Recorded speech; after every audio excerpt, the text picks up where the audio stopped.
Welcome to the cockpit. My name's Ryan, and I'll be your pilot tonight. I am joined alongside my co-pilot. I've got Joe Blewett from Jets X Factor. Joe, how you doing tonight?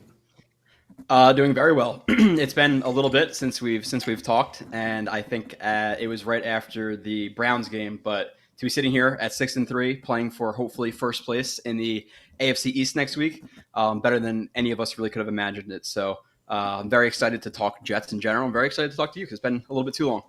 Yeah, seriously. Way too long. 6-3 at the bye. Who would have thunk it?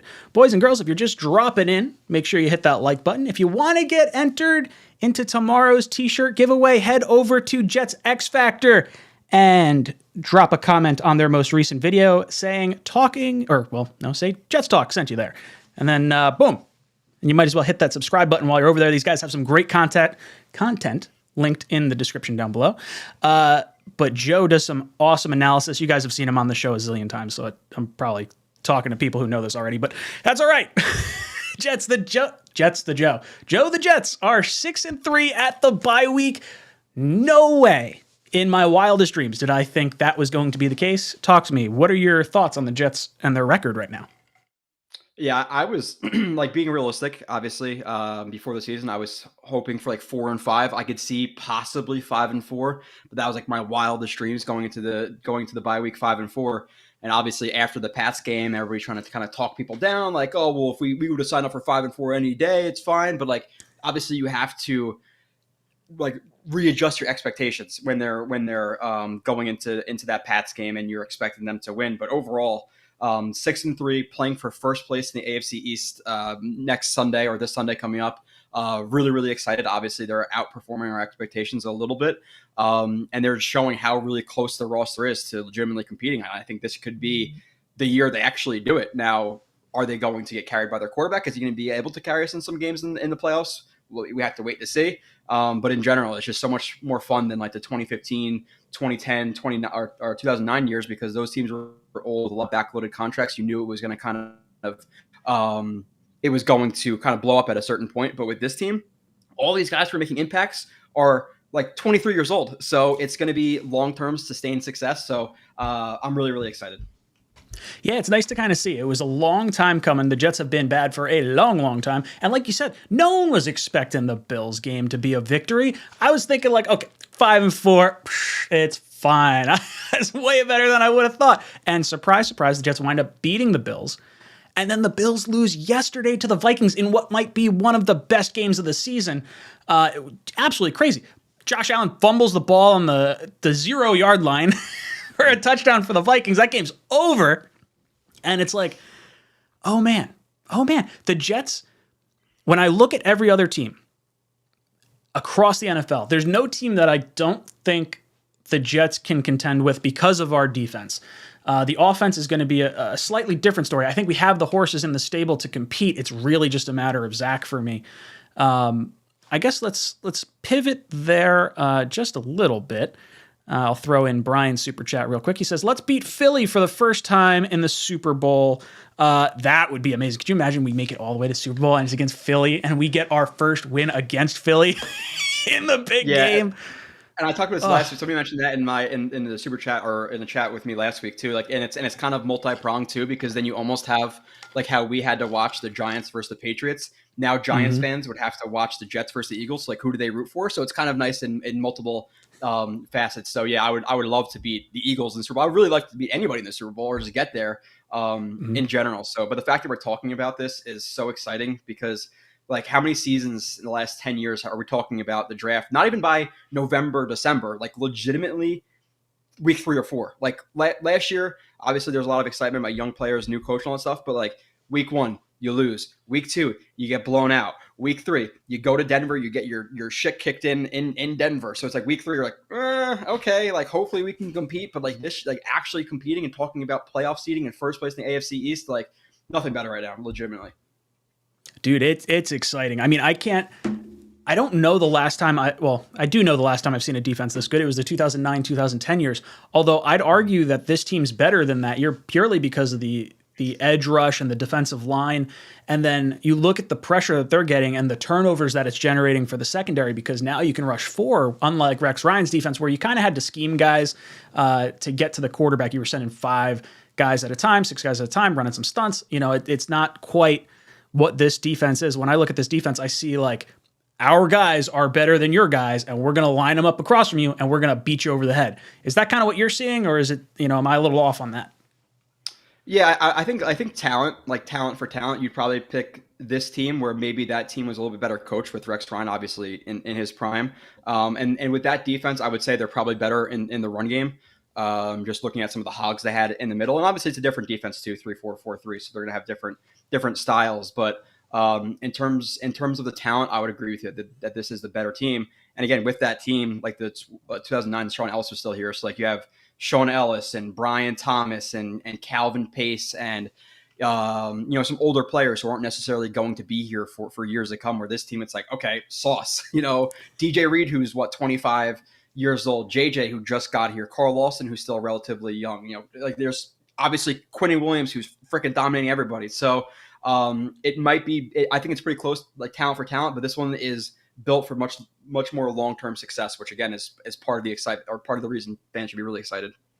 Yeah, this defensive line is really, really good. And what kind of bums me out is I'm starting to look at the line and how we drafted, and like the guys that have clicked. Like Clemens looks like he's going to be pretty good. Jermaine Johnson looks like he's going to be pretty good. And I'm looking at Carl Lawson, I really like him, but I have a really hard time seeing him on this roster next year because of his cap hit. I think we saved like $15 million if you wind up moving on from him. And I don't think you draft 2 edge rushers and keep that kind of cap hit, especially when you want to pay Quinnen Williams that kind of money. So it almost feels like there's, I don't want to say more of a pressure to win this year, but you almost like want to take advantage of like maybe a weaker overall NFL in general, with some talent that probably will not be here next year. Going along the ways of the defense, what do you think of this secondary? Like Sauce, Carter, Reed, Whitehead, even Joyner's playing pretty well. What are your thoughts on the secondary right now? Yeah, and to the point of like the cap space stuff, it's gonna be interesting to see how the Jets build it going forward, because next year they have about like $30-ish million. Mm-hmm. Don't quote me on that. You're assuming Q's going to take at least 20 to 25 of that per year, the way mm-hmm. he's playing right now.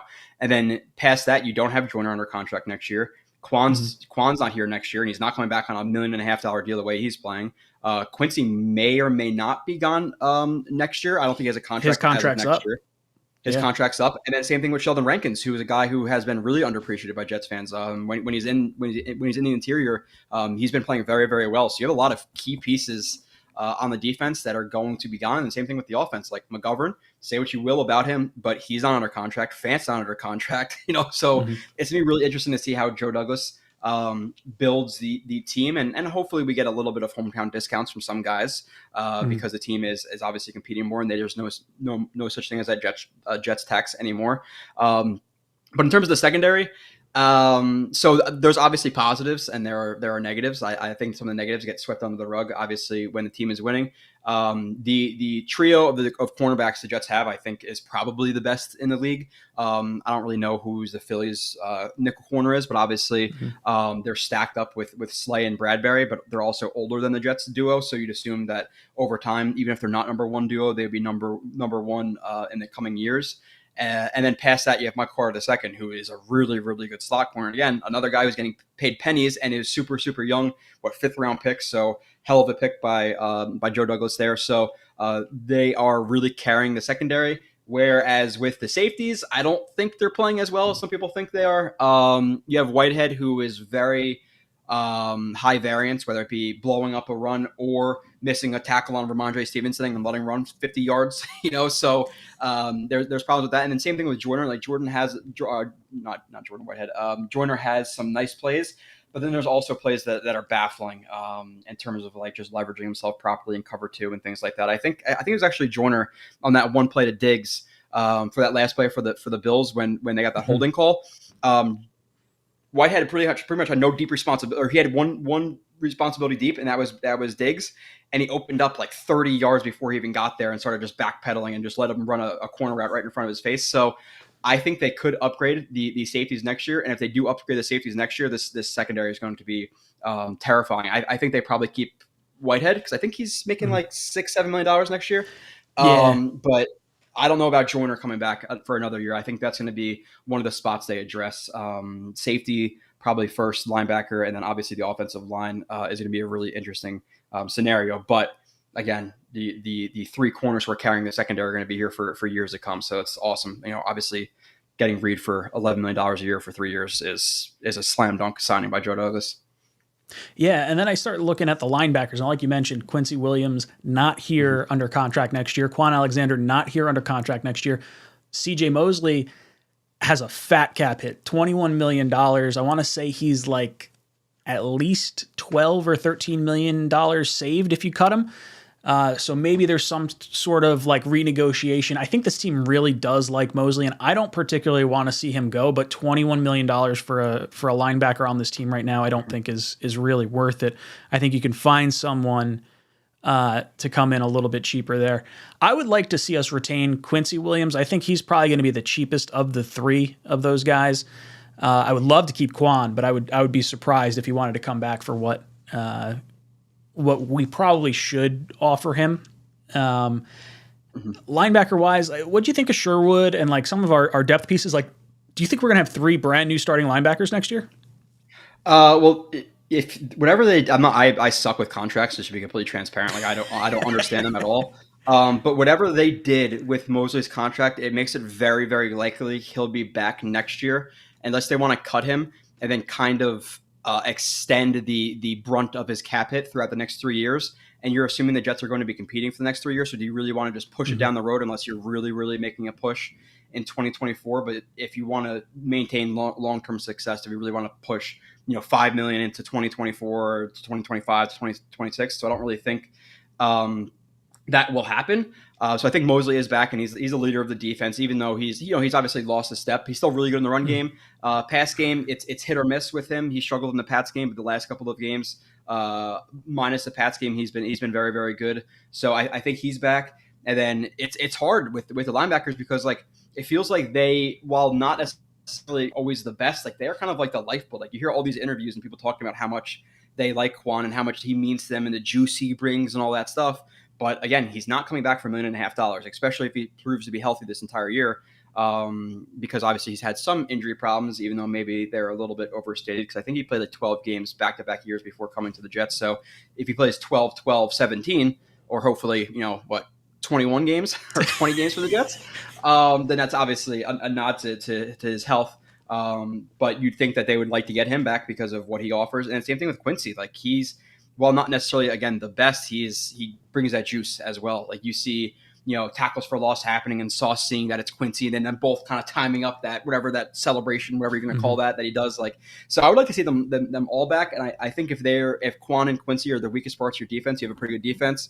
And kind of with the safeties, the linebackers have got covered up a little bit in terms of them not getting targeted and things like that because of how strong the defensive line is. If you look at the Josh Allen fumble where Rankins had that strip sack, Quincy actually blows an assignment there, and Singletary is wide open for probably a walk-in touchdown. But you have Sheldon Rankins who strip sacks him, and then people are never going to talk about that. But the process was Quincy blew a coverage, and there was a walk-in touchdown for a running back. But people are never going to really look at that stuff, so they're not necessarily lighting it up. In terms of, or at least in terms of Quincy, I think he's probably the weakest link. But again, he's a high variance player. And again, if he's the worst player in defense, then that's fine. So if you can get him back for, I don't know, $2-3 million a year or something like that, I think it would be worth it, because you're going to have to cut pennies, or you have to cut dollars at some position groups, and you're not going to be able to sign, offensive linemen and Quan back and Quincy back and a star safety. Like, you're going to have to kind of take some hits at some spots. And I think the Jets defense is good enough to have Quincy as its weakest link. Yeah, we touched on it a little bit earlier with the defensive line and Lawson possibly not being here next year. I really do like him. I think he enjoys being here. I'd love to see him, stay. But when you look at just how much depth we have, we traded away Jacob Martin because of all that depth. You have Bryce Huff, you have Clemens, you have Huff, you have like just a monster, Jermaine Johnson. I think I said Huff twice. But you just have a monster line. John Franklin Myers, Quinnen, like across the board. Like this has got to be one of the deepest units in the league, and it's been really impressive because we haven't really had any sort of pass rush, and we're getting it done with just our front four. I think Quinnen probably gets 4 years or 5 years, $100 million, something crazy at the end of this year. And I think he's worth every penny of it. I think there's a real strong argument for defensive player of the year as well. I think he's the best interior defensive lineman, and I think you could probably put him toe to toe with Aaron Donald, at least for this season. It's fascinating. Yeah, if you're talking about his numbers, like he's actually there's somebody put it. We have like 1,000 writers at Jets X Factor, but like one of them put out some stats, and stats aren't obviously everything, but in terms of like pressure rates. And nothing that's necessarily like, PFF grades, we talk about that all the time on my show. Like, sure. I'm never going to get into that stuff. But in terms of like pressure rates, sacks, hits, like that's something that is pretty concrete. So you could use those stats. And in a lot of categories, he is on top of Donald by a lot this year. Now, is he a better player than Donald? Am I saying that? No, Donald is one of the best defensive players we've seen in the last 2 decades. Like he's legitimately that good. But Quinnen should be asking for, a contract. I think Donald's cap pick next year is like $31 million. 31.6 is his average annual. Yeah. So he's probably not getting that, but I think Buckner is a little bit over 20. So you're probably looking at the minimum for Q. I would say $23 to $25 million is where I expect it to fall for him. And then kind of like you said with Carl Lawson and having JFM for $14, $15 million, whatever that is, are you able to pay all these guys? And they might not obviously be able to, but Lawson, while not necessarily exactly what we expected when we signed him, he's still a very good player. But you're hoping, and that's another guy we didn't even mention with all these signings. What is Huff going to want? Yeah, because he's a restricted free agent, so you could tag him with the first or second round tender if you wanted to. Although even with the first round tender, you're probably like, there might be a team out there that's like, hey, we got pick 30 right now. Let's go get Huff. This dude's pressure percentage is always friggin' bananas. Like maybe we take a stab on him. He's young. He's what, in his third? He's just finishing his 3rd year, but he never played a full 3 years, so that's why he's not hitting unrestricted free agency.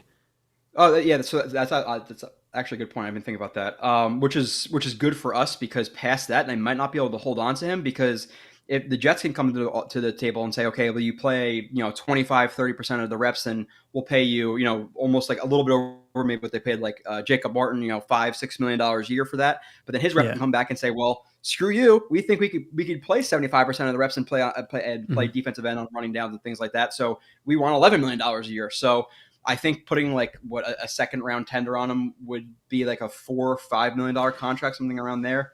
I think the first is a $6 million, and I think the second is about a $4 million. Yeah, and then there's original round tender, but he was undrafted, so it'd be stupid to do that.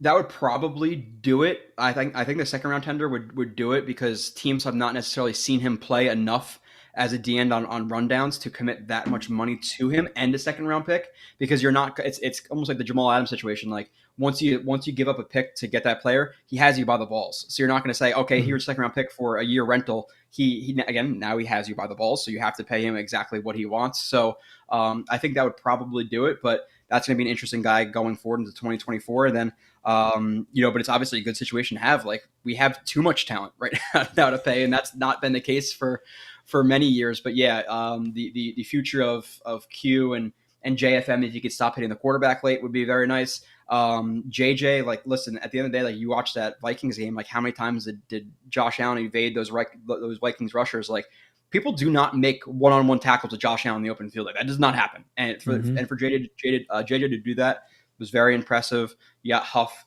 Rankins is another guy again who's making a huge impact this year. Is he going to sign back next year for $5.5-6 million? Maybe not. His first year was disappointing, but again, very, very good this year. So I hope they can bring him back. But again, how much resources do you allocate to the defensive line where you might have LaMarcus Joyner starting at safety? Like at what point do you want to maybe sub out Carl Lawson, get that $15 million and give it to whoever everybody's favorite safety is in free agency this year? I haven't looked into free agency or the draft one time. I know like 3 guys in free agency, like 3 in the draft. Perfect. So. It's a good feeling to have. You're not actually like looking at mock drafts in the end of September, beginning of October. Joseph Purdy drops in and says, yo, Ryan, quick question. Should we be worried about the Pats in the race for the division? Not really sure, but I don't know if we should count them out yet. No, absolutely not. You shouldn't count them out. They beat us last time. And if they beat us this time, they're going to be ahead of us. I'm pretty sure, right? 6-3. Yeah, they'll be 6-4. and the Jets will be 6-4. We'll be 2-2 in the division. I don't know what the Patriots are, but I would imagine because of our head-to-head, we'd probably be behind them. So we'd be sitting at the basement of the division. This game's big. It's first place or last place for. Is it for both teams? I guess it's not for the Patriots. If the Patriots won, they'd be like second or third. Yeah, but I would not count the Patriots out. Joe, you counting the Patriots out? So I don't know their schedule. Like I would want to look at their schedule to see exactly who they're playing. But at a certain point, I think that the Dolphins, the Bills, and the Jets are much more talented than they are. So I think you have to worry about the Patriots in terms of the wild card race more than the division, because I do eventually think they could drop out.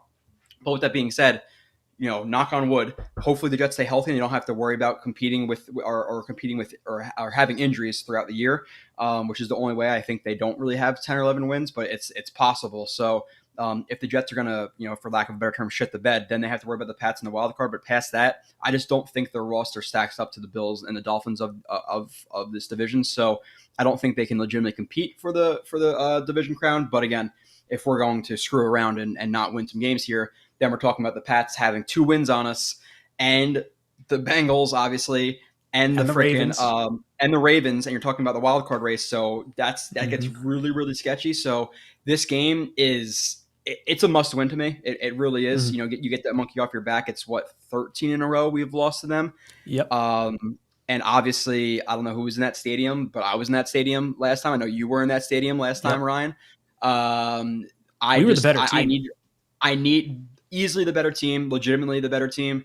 Obviously, Zach Wilson could just shit the bed, and that penalty on JFM. And listen, at the end of the day, if Zach Wilson doesn't overthrow Ty Johnson, we're not talking about that, right? So, and there's obviously other things that lost us that game. The run defense at a certain point, third downs, they're converting third downs all day on us. But I just remember standing up and high-fiving everybody around me and screaming and losing my voice, and the penalty happened. And then Kyle Smith, would do the podcast with, was like, "Oh, there's a penalty." I was like, "No!" So I need some internal revenge on the Pats. It's been brutal losing to them. So I would like nothing more to go into Foxborough, kick the shit out of them, and have a bunch of their fans leaving the stadium, disappointed at what they'll be 5-4 if they lose that game. They're 5-4 right now, so they'll be 5-5 if they lose. Yeah, let's hammer that out. So if we can get this win this week, the remaining schedule for the Patriots, they've got the Vikings on a short week in Minnesota, Thursday night football. Then they got the Bills. Then they got the Cardinals, the Raiders, the Bengals, the Dolphins, the Bills again. That's a tough schedule. If we beat them this week, we may kind of knock them out of any shot they have for the division. And then wild card wise, they're in a little bit of a world of hurt. That Bengal game, week 16, is going to be huge, as well as where the Dolphins. The Bengals game and the Vikings game? Are they home or away? It's home so Vikings game is away, home against Buffalo. That's a prime time. Do they have 2 Thursday night games back to back? Yeah, they have. So Vikings on Thanksgiving, and then the following Thursday against the Bills. That one is a home game for them. Then it's at Arizona, at Vegas, home for the Bengals, home for the Dolphins, then at Buffalo to close out the season for them. That's a tough little stretch. Let's just handle business and beat the shit out of them on Sunday. Like enough with the Pat stuff. We're better than them. We have a better defensive line. We have a better secondary. Their quarterback is struggling this season. And in general, if you see Zach Wilson, the way he played against the Bills, if he played that way against the Pats the week prior, we beat them very, very easily. So can he do that? And the Jets are obviously 4-0 on the road. So let's continue the road warrior thing. Go to Gillette and beat them. If you want to be a playoff team, you beat worse teams. You don't get swept in your division by a lesser team. And then you follow that up with wins against, again, I don't want to the Bears, the Lions, the Jaguars, the teams you got to beat. Yeah. Bears, Jaguars, Lions are 3 games that we have much superior talent, which is crazy to say this year. Like we're much better teams than those teams. Like, yeah, the Bears have Fields, who's running all over the place. But we also shut down Lamar Jackson, and I'm much more afraid of the Ravens' entire team than I am the Bears team. The Bears team, they just lost their 2 best defensive players, too, with Quinn and with Roquan Smith. So they don't really have a lot of talent, like Eddie Jackson. Okay, am I afraid of Chase Claypool? No, so not against we're this much better than defense. that team. The Lions don't really have much of anything either. Their defense is dreadful. And then the Jaguars, their offensive line is complete booty, and they have some players on the team. But those are three teams that you beat at home. If you want to be a playoff team, you go to New England. That's 4 wins right there. You're talking about 10.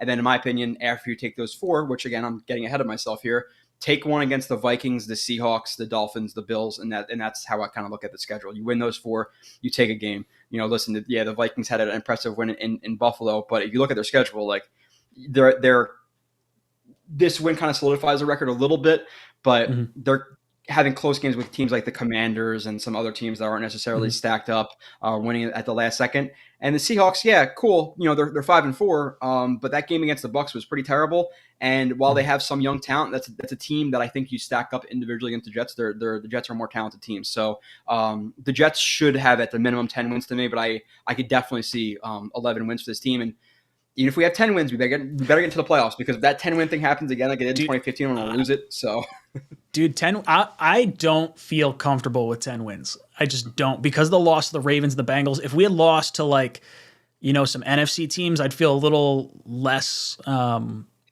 concerned.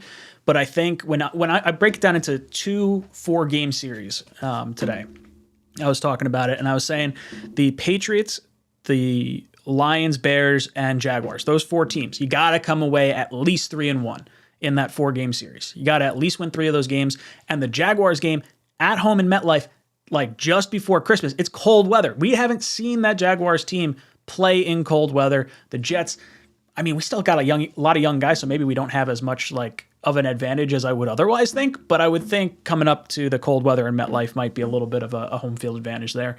And then you talk about the Vikings, the Bills, the Seahawks, and the Dolphins. If we can go 2-2 in that stretch, that's 5 wins. That gets us to the 11-6 mark. Is that what math is now? Mm-hmm. I think 11 wins is what we're going to need to get in. And I'll be honest, if I'm looking at it, if we get the Patriot game, and then if Allen has to miss any time at all, if he gets knocked around a little bit, that elbow winds up acting up, Miami's the team that scares me right now. I feel like I'd rather test Buffalo and Allen possibly making some shaky decisions than go against Tyreek and Waddle and Hill. They scare me. That is a talented team. And I was I wasn't afraid of Josh Allen before year 3. I wasn't afraid of Tua before year 3. I'm afraid to say anything about fucking Mac Jones because I'm going to wind up biting my tongue. I'm going to wind up it would suck. It would just suck. I don't know. Yeah, they're stacked. They're stacked, but you'd hope our defense could match their offense with the talent that we have. And then because you look at their defense, and a lot of the Dolphins fans were bitching about, Bridgewater was out and Tua was out and this guy was out, and that is we still beat them by 3 touchdowns. Here, take a touchdown for freaking Tua being out. Take another touchdown for Breece Hall touchdown. Do whatever you want, but we kicked the shit out of them. So there's no reason that we can't beat that team. Now, am I confident saying that we're going to beat them in Miami? I'm not, because they are stacked. Let's be real here. I think the Jets just getting to 3-3 in the division would be good for this year, considering we haven't won a division game in 3 years prior to that. But for me, in terms of you broke it down into the 4-game stretches. For me, the first 4-game stretch of Pats, Jags, Bears, Lions, you win all 4 of those games. You take one of the other 4. That's kind of how I am looking at the schedule, because there's no reason to me. Again, in the Pats game, it is what it is. It's playing Belichick, and he just has the Jets number. But at the end of the day, they got to end that bullshit and just beat them. And then past that, there's no reason, if you look at the Bears, the Lions, or the Jaguars roster, they should be beating the Jets. Now, obviously, it's the NFL. Anything can happen any week. But if you're trying to get 11 wins, you just don't lose to teams like that. The Jags have Lawrence, who's spotty. You have ETN. You have some players, but stack up the roster against the Jets. It's just it's different. And you're talking about the warm weather teams, the cold. It's fine. Sauce has played in Cincinnati. That gets a little cold. Reed has played in Seattle. That can get a little bit cold. So we'll be fine. I have some confidence in the Jets going 3-0 over the rest of those games. Again, beat the Pats, and then again, no reason you can't beat the Seahawks or the Vikings. So it's just so much more fun to talk about this than to be looking at mock drafts. Legitimately, I know Bryce Young, Tim Anderson, right from Bama, CJ Stroud. That's it. I know nothing. Absolutely nothing. I'm not a big college football guy, and if nothing is better right now. And I actually went on to Tankathon the other day. I think we're the 26th pick or something like that. I We want to were. I be. don't think we are right now. I think Miami is 26 right now because of the division lead. They might actually be higher than that because of how things broke down. I think Jets are sitting at 22 because of the bye. We were at 26 just prior. It's fine. We'll Fascinating. be 32 by the end of the season. It's okay. Dude, first round bye is squarely in the conversation if the Jets can take care of the teams they should take care of. Yeah, Crazy. me and my wife have a serious conversation because if the Jets are in the wild card game, I'm getting back from Costa Rica that Sunday of wild card weekend, so I might have to cut my vacation short a day, so I can fly to wherever they're playing. I would hope. I think the best case scenario for the Jets, and again, we're definitely getting ahead of ourselves right now, but we kind of just got into it. I think the best case scenario in terms of who they play, the first game would be the Titans. Like that's the team I would want to see.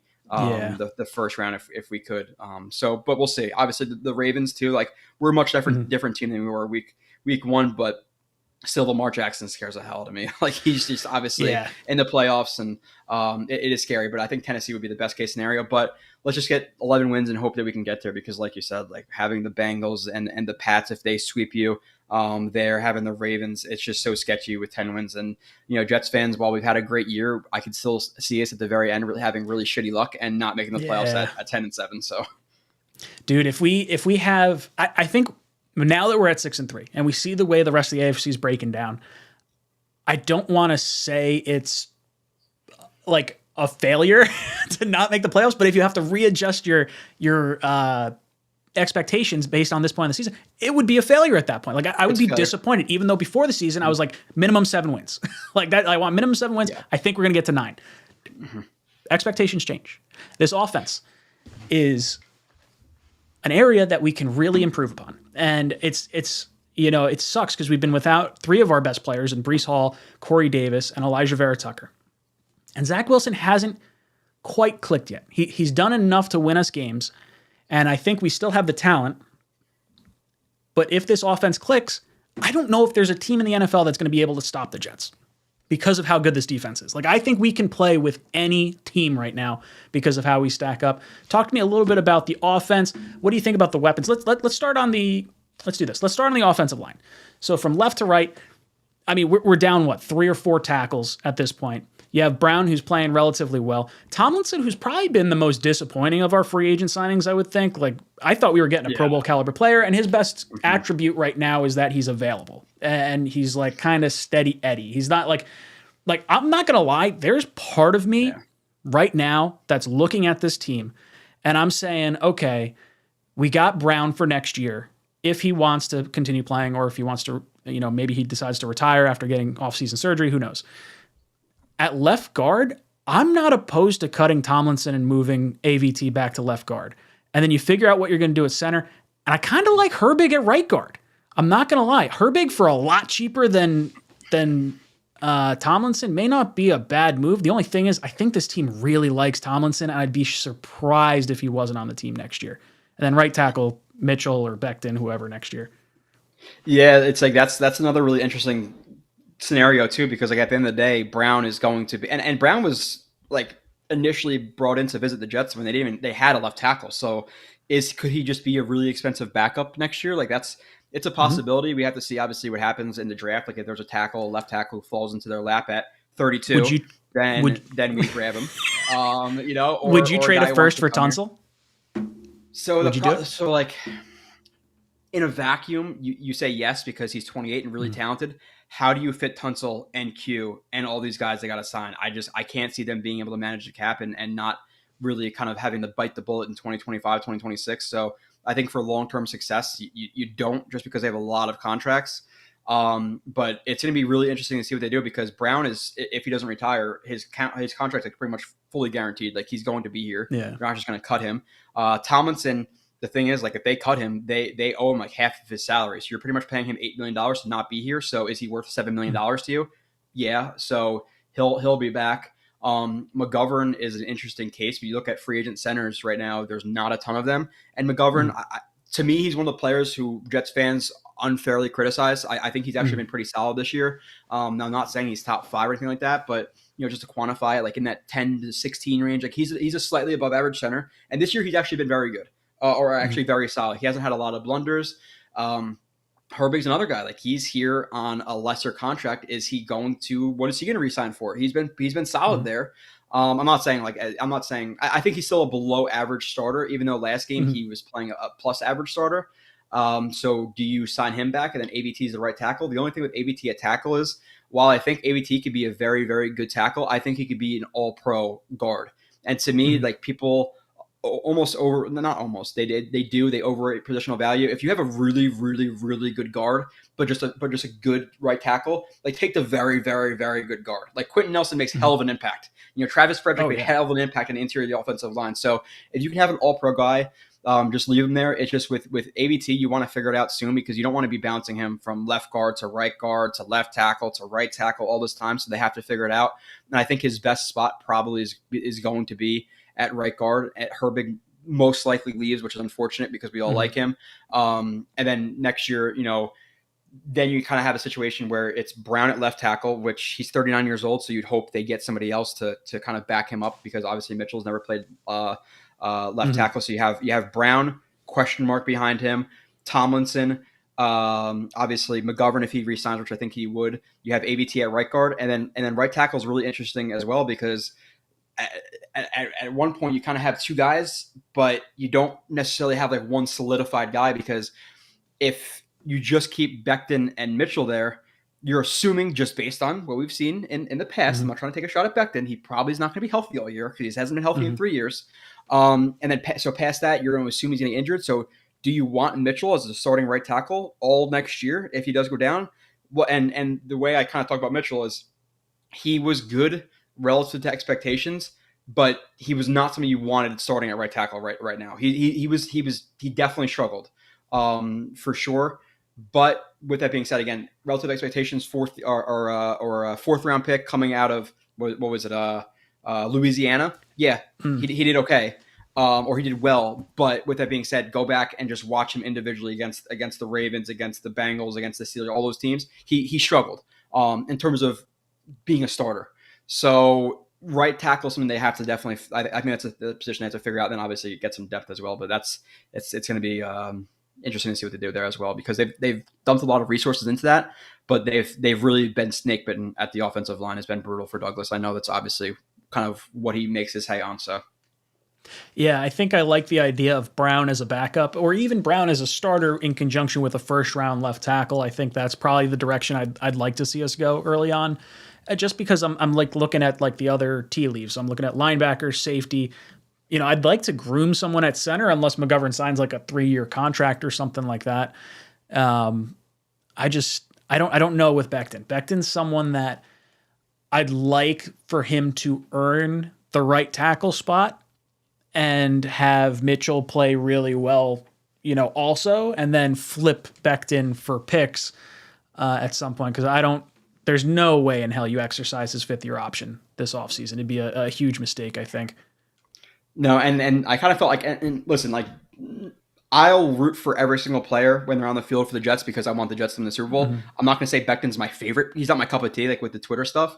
But I Mm-hmm. did kind of feel bad from the other day, or it was a couple of weeks ago. I don't know if you saw on Twitter, but he's like, I can't wait to hear my name running out of the tunnel or whatever. Like Uh, kind of insinuating that he's going to be the starter next year. Like, you might not be the starter though. So I don't know. yes. He might, he Sorry. might be that swing tackle next year. Like that's kind of your answer. But I think the Jets at least have to address probably right tackle. And if Becton's healthy, awesome. Then he's a really Mm-hmm. then he's maybe your left tackle, and Dwayne Brown's a backup. I just don't think you can go into the season with a 39-year-old Brown, an often injured Becton at this point, and a guy again who was impressive relative to expectations, but it was not somebody that you're comfortable with starting at right tackle. Not at this point.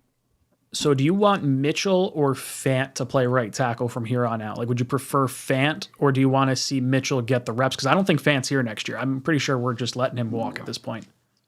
No, no. So he's not, and I think in a scenario where the Jets were 3-6 and not 6-3, you say play the young guy, Mm. and maybe even not because you have Zach Wilson. Obviously, his development is intertwined with the offensive line playing well as well. So I'd probably not say that, but I'd have a better chance of saying yeah, play Mitchell if the Jets were worse. But you're going for a playoff run right now. You start the better player, and Fant is the better player than Mitchell at this point. So when he does come back, whenever that is, I know he didn't practice today, and Salah or nothing I heard was seemingly very positive about him playing anytime soon. So Mitchell may come back earlier than Fant, but even with that, I know 𝐒𝐫𝐢, if I'm saying that right, I don't know. I'm awful with that name. Yeah, 𝐒𝐿𝐲𝐄 what it is to me right now. But 𝐒𝐿𝐲 played not so great his first game, but his last game he played pretty well. Like, listen, yeah, he gave up a strip sack to Von Miller. It's Von Miller. Like, it's going to happen. Mhm. So 𝐒𝐿𝐲, at least last game against the Bills, was better than Mitchell when Mitchell was in here. But you're talking about a guy who's like on a practice squad. Maybe he just had a one flash in the pan game. So they probably ride 𝐒𝐲𝐲 until he struggles and then put in Mitchell, just because like the offensive line more than any other position is so contingent on having that continuity with guys, and they've been practicing together. They've been playing 2, 3, 4 weeks together. So do you want to mix it up again for the 45,000th time for the offensive line? Probably not. But once Fant comes back, I think Fant is clearly a step above 𝐒𝐲𝐲. So you play Fant when he comes back, whenever that may be. I'm obviously hoping it's relatively soon. So, Chris KV comes and says, "You guys think Becton would take a team-friendly deal come contract time if he does play next year?" I don't know if there's a team out there. It depends how well he plays next year. Like, if he has a top 20 tackle type season, I don't think the Jets are going to be able to retain him, and I think he'd probably be best served going elsewhere. I don't know. I think a team might give him like a big 1-year deal, similar to like, I don't even know whose contract I would kind of compare it to, but it's like, if you're healthy, you're getting paid as a premier tackle. If you're not healthy, we're not paying you, so we're not getting hurt. Like, I think that's an all right-ish deal to kind of have with him. I think he's kind of run his course, and I think there's enough smoke to the like, hey, this regime doesn't necessarily love some of the work ethic, some of the like, it's like, all right, I understand you had a kid, but you know, how much conversation was there actually between the coaching staff and him? It seemed like he went into camp overweight. I don't know. I would be surprised if he stayed with the team. What do you think? You think he takes a team-friendly deal next year? Yeah, it's hard. It's really hard to say, because the contract, if it's like fully guaranteed or anything close to guaranteed, it's a really stupid contract. You have to give him an incentive-based contract. And do the Jets go into the year with him as the starter? And if he plays a full 17 games, then yeah, maybe you're more willing to give him, an extension 1-2 years, again, incentive based, maybe like a team option for the second year. But that's also assuming he walks into the year as the starter next year, which I don't think the Jets are necessarily in the position to do. You have to assume injury with how his career's turned out, not just year 2 or 3. Year 1, like, we have to face it. I know the last years were like freak injuries, but year 1, he played 11, 12 games, but he came out of like 2 or 3 of them. So he played about a little bit more than half the season. So to put him into that position to earn that contract, I don't see it. If I had to bet, Becton is not a Jet after this next season. And honestly, if you can flip him just this next year, then I would do that and get another guy. But the problem with saying that is, what are you going to get for him? A guy who's been out for 2 years, a very low pick. So I'd probably ride it out and try to prove his health. And listen, you sign, I don't know, let's just throw out a random name. You sign Jack Conklin, and then Becton's your backup swing tackle, and he comes in for some extra tackle sets. Like, now we're talking. Like, now Breece Hall's been running for even more yardage. So that would be exciting. But if I had to guess, Becton is not a Jet past the next season, which is unfortunate, because like, when we draft him, the dude's like a freak of nature. Like, he is the biggest freak, obviously, on the team. And like, the intro to my show forever was like, if he could just have average technique, like, he'll be like a Hall of Fame level player because of how much of a freak he is. But unfortunately, when you're that big, and one of the questions I had about him coming out was like, even though people say, oh, he didn't have an injury history, I get he didn't have an injury history, but when you have that much weight bearing on your joints, you're more prone to get injured. It's just a proven fact. Your body's not supposed to be carrying that much weight. So that was the biggest question with him. And obviously, it wasn't necessarily like his fault that Greg Van Roten rolled up on him because he sucks, but it happened. And now you have multiple knee injuries for a guy who's 360, 70, 80 pounds. It's definitely concerning for his long-term outlook. So if I had to guess, it's not going to be him, and they figure it out long-term with another right tackle this year. Yeah, if the Jets could get Conklin, that's an interesting one, because his contract voids after this year. So he is going to hit free agency unless he re-signs with the Browns. And I think the Jets were so in on him last time that maybe there's a little bit more interest coming here next year.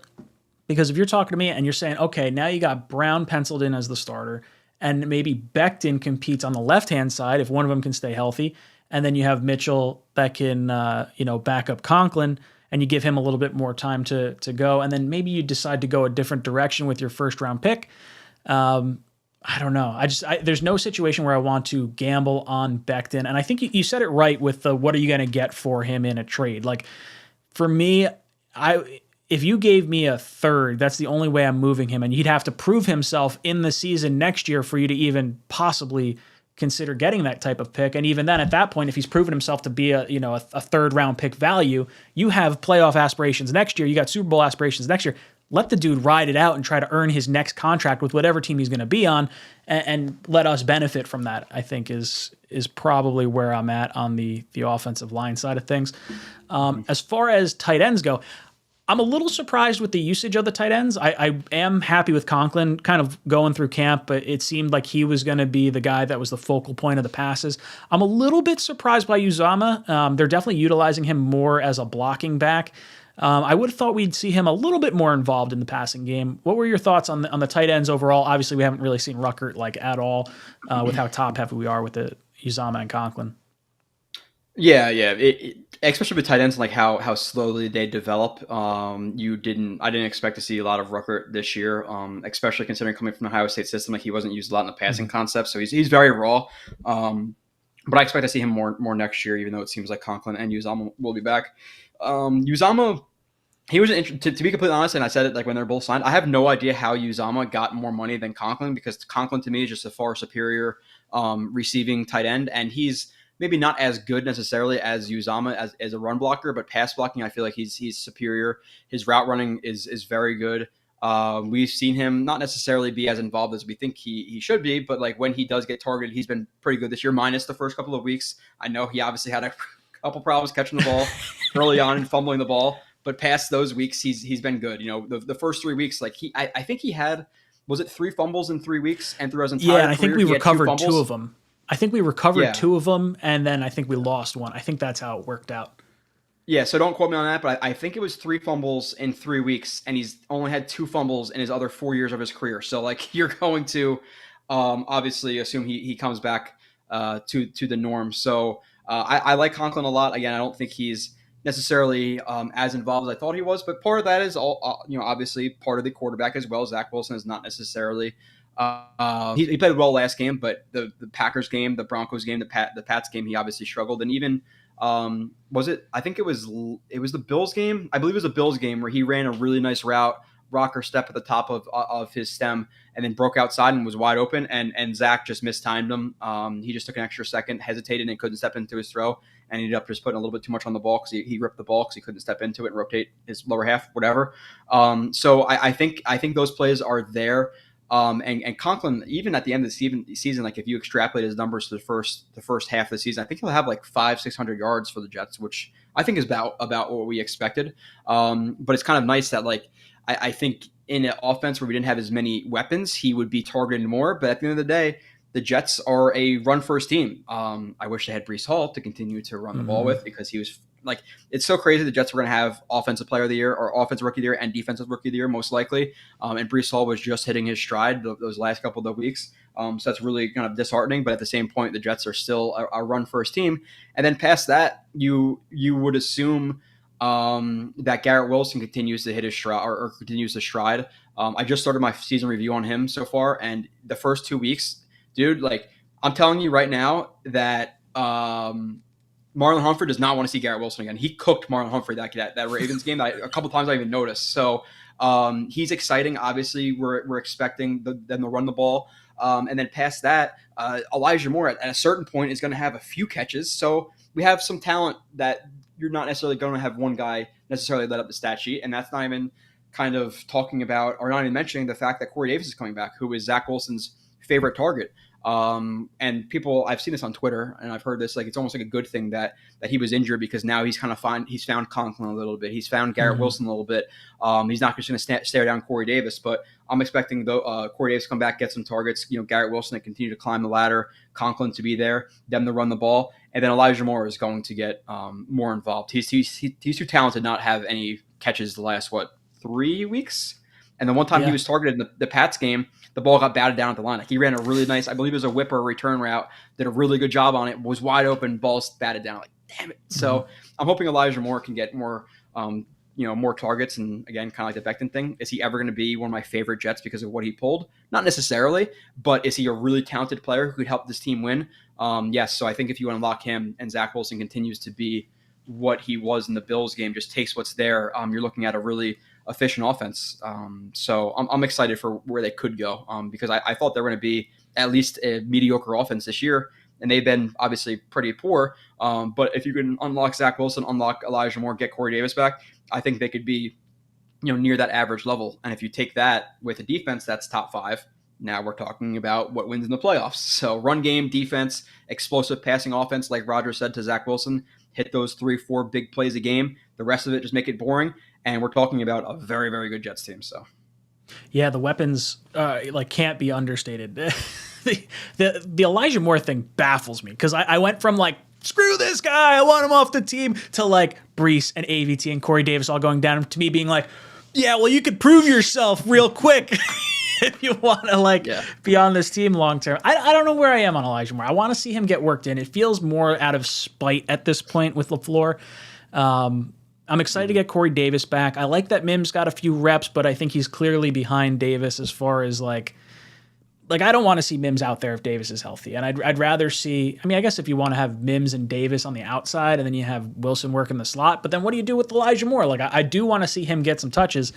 And then you still got Berrios. Like I know you're not going to like force Berrios in there, but he'll get his, 5 snaps, 6 snaps a game.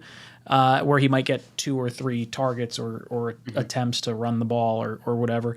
Garrett Wilson is phenomenal. The Elijah Moore thing, I think it's to our benefit and to his benefit to really get him involved. And I look at next year and where this team could kind of go, and I would not be upset if we tried to move Elijah Moore and maybe a pick to get a proven player at a position of need. I don't know who that would be. I mean, the first one that pops in my head is the Tunsil thing. Like, oh, okay, if they're losing Brandon Cooks, do they want Elijah Moore? Do they want, would you still have to give up the first round pick? Probably, because he's still a top tackle. I don't know. Do you think Elijah Moore stays on this team beyond this year, or do you think we try to maybe move him for? I don't really want to move him for a pick. I'd rather move him for a player. Yeah, I think it kind of depends on how the rest of the year goes. Like if he gets some target, it's really hard either way, because if he gets targets, then you're almost more inclined to keep him because, okay, he could be a big part of an offense, which is hopefully going places. You obviously hope this year playoffs, next year Super Bowl run. Obviously we're hoping for a Super Bowl run this year, but he could be a big part of that. So you don't want to just get rid of him for pennies on the dollar, because if he doesn't, if he's not involved, then again, you're trading him for what, a 3rd or a 4th round pick, and he's much more talented than that. But at the same point, do you want him to, kind of not he's not going to ruin the locker room. The locker room seems way too strong for that. But it is really interesting to see how he's going to be used the rest of the year. I think he will be more involved. But the thing is, people will say get him more involved in jet sweeps and stuff like that. But in terms of that usage, Berrios is really good in end arounds, jet sweeps, that stuff. And then Garrett Wilson is much more dynamic than Elijah Moore in the open field. So he's probably your number 3 in terms of gadget stuff. Now, does Zach Wilson get more comfortable and start to target him a little bit more? I know the Salah thing came out where he was talking to CBS and they were talking about, oh, well, he's moving to the slot. Last game he played almost all slot anyway. So he's been already kind of moved there. Now, did the Jets almost soft bench him where he's not necessarily the first or the second read? So he's out there seeing reps, but not necessarily, again, one of the top targets. I think the Pats game, he played 10 snaps. I think 7 the snaps, Bills, I think, is what it was. Oh, maybe the Bills was 7. Maybe that's what it was. No. If I had to bet on it, it'd be 10 snaps against the Pats. I could be wrong, but let's just say right around 10 snaps. I think the Bills game, he was around 50%. So I think going forward, he'll be more, 60, 70% and be playing more in the slot. But it's an interesting scenario for the Jets because the slot, especially if you're running a lot of simple concepts, it depends if it's going outwards or inwards, but the slot, if you're going inwards, is a lot of the time your first read. And Garrett Wilson's very explosive, so he gets open quickly in the slot. But with that being said, Elijah Moore at Ole Miss was also a guy who was not used to facing press and got open in the slot, a lot of digs, a lot of overs. and is very dynamic in that way. So who do you play there? Like they're both best suited for the slot. I know Garrett Wilson played on the outside last week, but the thing with Elijah Moore and like why he's not necessarily great as an outside receiver is one, because on the outside you face more press. He even at Ole Miss, like that was one of my biggest questions about him, was him getting off of press because he didn't really face it a lot and he's so small, and he hasn't been doing it great this year. Bows his routes out a lot, doesn't stack guys, and then past that, like even if he is in a good position deep down the field, he's 5'8", 5'9", and he's good at like catching the ball outside of his frame and stuff like that, but he's not 6'6", 6'4", 6'3", 6'2", and he doesn't have the leaping ability that Garrett Wilson has. So I think they're going to move him. They're going to keep him in the slot where they already have had him the last 2 weeks. But I think he'll start to be more of the first part of the progression for Zach Wilson. I feel like he wasn't, but going forward, if I had to bet after this offseason, I would think he's moved.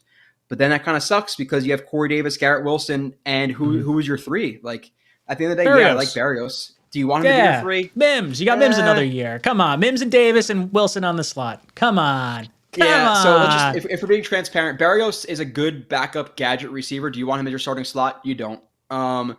Mims, while he made a couple of good plays in that Bills game, he also had 2.5 drops, a pre-snap penalty. And again, I people hate it, but like I'm very transparent. That play at the end of the game, that slant, he body caught that ball. It bounced into his chest and into his hands. It's not necessarily the best play he made. And after that slant, he cut it very vertical. You want to cut that a lot more flat than he did. So he let the corner get into a tighter position than he was supposed to be in, and almost play the ball because he caught it with his chest. So like, yeah, it was cool, but not necessarily the best process to get there. So if you had to bet right now, I know you're trying to be like, is Mims really receiver 3 next year? Is you really going to rely on that right now? Could he be? Sure. Right now, I'm not going to say yes to that. So you're getting rid of Elijah Moore, a really talented player, to up Berrios or Mims' role. I don't, we'll see. Now, if it's for a right tackle or something like that, now we're talking and addressing a receiver. Maybe it's Cooks. Maybe something else comes in. I don't know, but we'll see. It's very interesting. Yeah, I think the value of Elijah Moore is so much more valuable. Like at some point, I don't want to see us cut any of our players. I would like to see us let them play their contracts out. They sign elsewhere because they're good players and we get comp picks. That's what good teams do. You hit on your draft picks, you pay your core players, and then you replenish through the draft with the comp picks, with your normal 7 picks that you always have. So fascinating stuff. The running back room has been really impressive. And dude, it kills me that we don't have Breece right now. Because I think if you have Breece and you have AVT, you're really, like, as much as we're kind of like, hey, we could play with anyone in the league.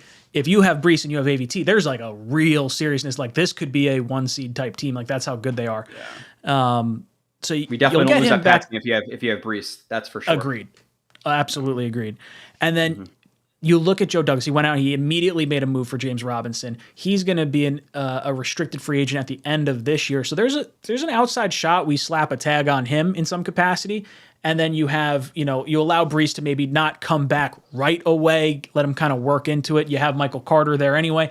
I'm not going to spend a crazy ton of money on James Robinson, but I'm really glad we have him. The guy seems like a pretty solid back. Guy's punishing when he runs the ball. Him and Michael Carter make a really, really good 1-2 punch. Like even if we, going into the draft last year, I thought for sure Michael Carter was going to be our running back number 1 coming into the year. We'd draft a running back in the 4th or 5th round, and I'd be tickled pink, which is basically what we have right now. So even though we lose Breece Hall, I feel like I'm more hurt because I saw what Breece Hall was, but I'm not as hurt because I like Carter and I really like James Robinson more than I thought I would even. What do you think about the running back room? Yeah, that's another interesting one because James Robinson, the way the tags work out, do you put a 2nd round tender on him and then you're paying him $4 million for a 3rd string running back? What's the original? What was his? I don't know when he was drafted. So again, I am very bad with anything like contracts, anything like that. I'm good with it. So we'll bounce some things around. Here we go. Because I thought if you're undrafted, original round tender goes up to the 4th or 5th round, but I could be 1,000% wrong. That I actually don't know. So he was tender for. Where am I missing it? Does it not? I just don't know the tender for UDFAs. Yeah, that's just it. I think it's. All right, hold on. I thought it was going to show me on the Pro Football Reference page, but I guess not. Where the hell is his draft? What for James? Yeah, let James me. Robinson, he was undrafted. Oh, okay. But past that, is he? I don't know how the tender works with UDFA's. I thought it went up to a fourth round pick. I could be completely wrong again. I'm not sure with that. I mean, if it is, But I'm fine with slapping him with the original round tender. I'm totally cool with that because worst case scenario, he gets signed by another team and you get like the pick that you gave up for. You get probably a better pick back for him. yeah, but the thing is, like, okay, so but if it's not a fourth round pick and it is a second round pick, let's say the second round tender is what you said, like three and a half, Four. $4 million dollars. Yeah. And talking about all the guys we're going to have to pay, while I But now you love got Huff. James Are Robinson. you giving Huff the first round tender? I would give. I mean, I would have thought give Huff the first round tender and then sign him to an extension, like do like a 2-year, $14 million deal or something like that. I would give Robinson the second round tender if we're not using it on Huff. But other than that, like original round tender is not that bad. I don't know if someone's given that up for a running back. Yeah, so my only thing is, like, I'm trying to, like, really, because again, like, having $30 million in cap space, having to re-sign, like, even if we just try to bring back our team next year, let's say again you have about $30 million, you have like $7-ish million for your draft class. You have Quinnen if you extend Quinnen, you don't have to have the big cap hit next year. You can kind of like push that further. Push it down the road. Not even push it, but you can throw some void years on the back end of that, and you can say, hey, when 3 years from now or whatever, I don't know. There's ways to manipulate the cap. I consider myself very savvy with the salary cap and with contracts, and like I'm convinced the salary cap doesn't exist. Like good teams find a way to keep their good players. Find a good way to keep these players. Like I'm sorry, that's where I'm at this point. If the Saints can do it, if the Rams can do it, we could hopefully do it. So I think in a vacuum, if you say, do you want James Robinson back? I think the easy answer is yes, especially considering, how does Breece Hall come back? We don't necessarily know if Took he's Saquon an extra year. Yeah, we don't know if he's 100%, year or week 1, week 2. Now it is a benefit that his injury was, it seemed like everything I heard, it was relatively clean. It's not like Javonte Williams had a very bad knee injury. So it seems like he'll come back. But again, is he Breece Hall initially? Do they hold him out for a week or two? So at the end of the day, do you want to keep James Robinson? Yes. But with that being said, are you willing to put a second round tender, pay a guy, $4 million a year to see how many touches as running back 3? If you have Breece, if you have Michael Carter, what is he going to see? Maybe 5 carries a game, and you're going to be paying $4 million for that. Is that necessarily the best allocation of resources? Probably not. But with that being said, it's an insurance policy, so that's definitely an interesting discussion as well, because he's a good player. Like I don't know why the hell they got rid of him for a 5th round pick, but he's definitely a good player for the Jets. And just overall, like Breece Hall, it sucks he went down because he is that superstar running back. He has you don't have Michael Carter II running like Breece did in that Broncos game. Like he doesn't run that to the house. He has that different breakaway speed. So it really sucks me, like a superstar running back who legitimately feels like he's top 10 already, or he was like top 10-ish in the league. And in terms of like numbers this year, he was already near the top of everybody. Like when's the last time we've had a running back average, was it 5.6 yards or 7 yards per carry? Like, Insane. that's stupid. Stupid. Insane. And you're talking about with an offensive line that's been makeshift for a lot of the years. And he struggled. I'm not going to say he struggled. He was not Breece Hall of weeks, whatever it was, 4, 5, 6. He wasn't the same guy as he was, weeks 1, 2, 3. So he was really ascending, and it really, really sucks that he's injured. Yet you lose him and your best offensive lineman in the same game. Like it definitely hurts. But having Michael Carter and James Robinson still a very good running back room, and Michael Carter obviously was very good last game, and James Robinson, if he is to be back in 2023, I think you have a tough time finding a better running back 3 in the league, and that trio of them next year, assuming Breece Hall is healthy, I don't know if you're finding a better trio. I think the only trio you can potentially talk about, at least right now, and Hunt's not going to be back with the Browns next year, but is obviously Chubb and Hunt, because Chubb is amazing. Hunt is very, very good. And then I think they still have Dearness Johnson. I could be wrong though, but it's a superstar position for the Jets, and you have that behind hopefully an offensive line that figures itself out and is more healthy next year. And you're talking about, again, making year 3 for Zach Wilson, easy as pie. So Yeah, I just pulled it up. So first round tender, $6 million. This is all per over the cap, so maybe these are slightly off. Second round tender, 4.3 million. Original round tender, 2.6. So I think that $2.6 million original round tender, I'm pretty sure if we were to tag him with that, that is more money than both Breece Hall and Michael Carter are currently worth right now. At least like contract wise. But is there anything in there for original round tender for UDFAs? That's the thing. I've never, Well, you can. I've never done I think you research for can. that. I think you can hit them with it. It's just like you're like, What's the what do you get? compensation? Seventh round pick, maybe. Yeah. Like yeah, you're supposed to I- get the original round tender back, so it's not like you're not going to get anything back. But I would think I would have thought a seventh, unless it goes higher. The other option is he plays well, you let him walk, he signs elsewhere, and depending on like how you're working your free agency, because obviously we want to retain Quinnen Williams, so maybe you're not going out and getting as many free agents. You could try to target guys that were cut from their team, so you can work out the comp formula a little bit better. Maybe you get something for him there, but I would try to bring him back if we could. I wouldn't hate this. I do think Breece is probably lucky from a mental aspect with his ACL tear, because I don't know if it's not like an ACL where you juked on it and now you don't trust your knee. Like he had his foot in the ground and it kind of got like tackle twisted. And I feel like that's almost better to have happen than to cut and not trust your knee. Because I feel like that's where Saquon kind of like, it didn't feel like he was there until this season. Yeah, I'm definitely no medical expert with that stuff, but I get like him not trusting the knee because of just a simple cut versus him, actually getting twisted. It just hurts so much because like I almost like threw up when I heard that he might be out for the year. When I heard it was a knee, I was like, no way, because during that play he got hit in the head and we all assumed, okay, it's a concussion, like he'll be out for a week or two, he'll be fine. I hear that like, oh, he's being evaluated for a knee injury. I'm like, what? And then I went back and watched, like, like it might be a torn ACL. And it's really crazy. Like, does he recover to what he was immediately? It's really a guess. Like we have no idea. You hope it doesn't take him an extra year, but the benefit of having the running back room the Jets have right now is they could afford him to not necessarily be 100%, but at the same time, let's be realistic. If we're trying to make a playoff push and go to the Super Bowl next year, you want a fully healthy Breece Hall, because there's not a lot of like running backs, unless you have a superstar. I feel like they're all kind of like lumped into the same group. Like, they all have their strengths or weaknesses, but unless they're like a true superstar, they don't make a huge difference. It's more of your offensive line, your scheme.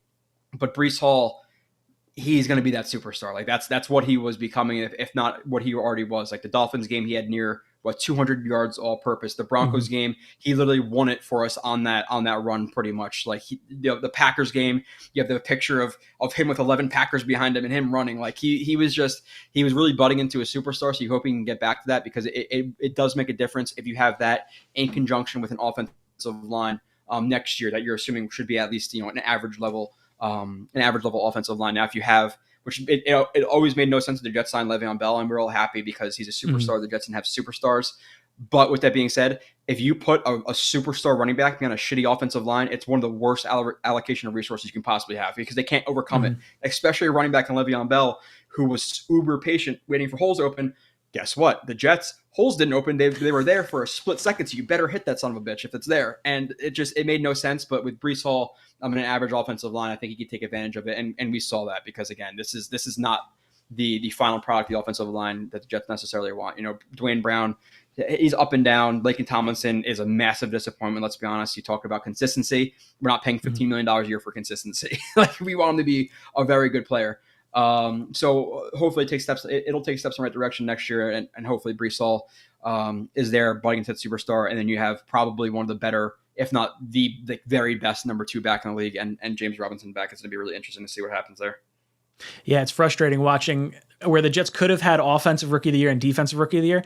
Like, I still think Sauce gets defensive rookie of the year because of the market he plays in and because of what he's doing right now. But if you look at Tariq Woolen, dude's got 5 interceptions. Like, stat-wise, it's going to look really good for Seattle. Not to mention Kenneth Walker is probably going to get offensive rookie of the year now. So now, like, but they might get both. Did you see? It's all the Brady it's all interception.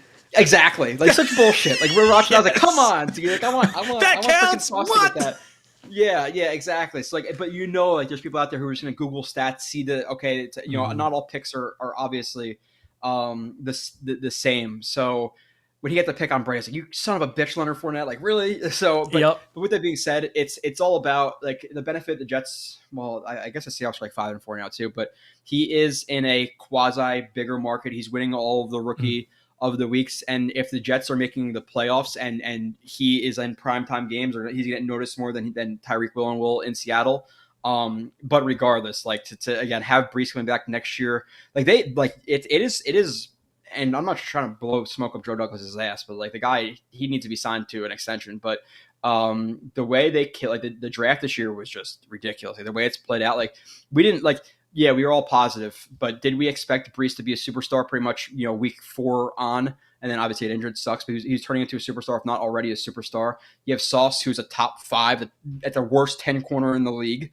You have Garrett Wilson, who, again, I'm only through 2 weeks of watching him. Or actually, I think I'm in the Browns week. So yeah, I'm in the Browns week. So 2 weeks of watching him, like, holy shit, like he's really good.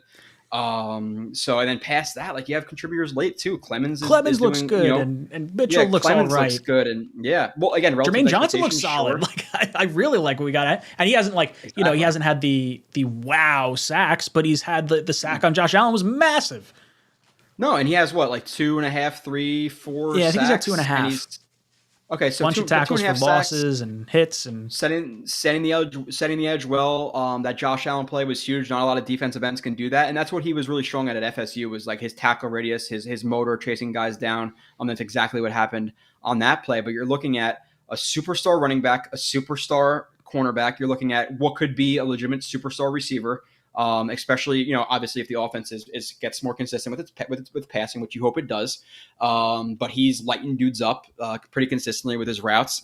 And then past that, contributors down the line with Clemens and hopefully Rucker in the future. And then like the year prior, it's still a good draft. AVT could be an all-pro, at least a minimum Pro Bowler. Elijah Moore, we'll see what happens.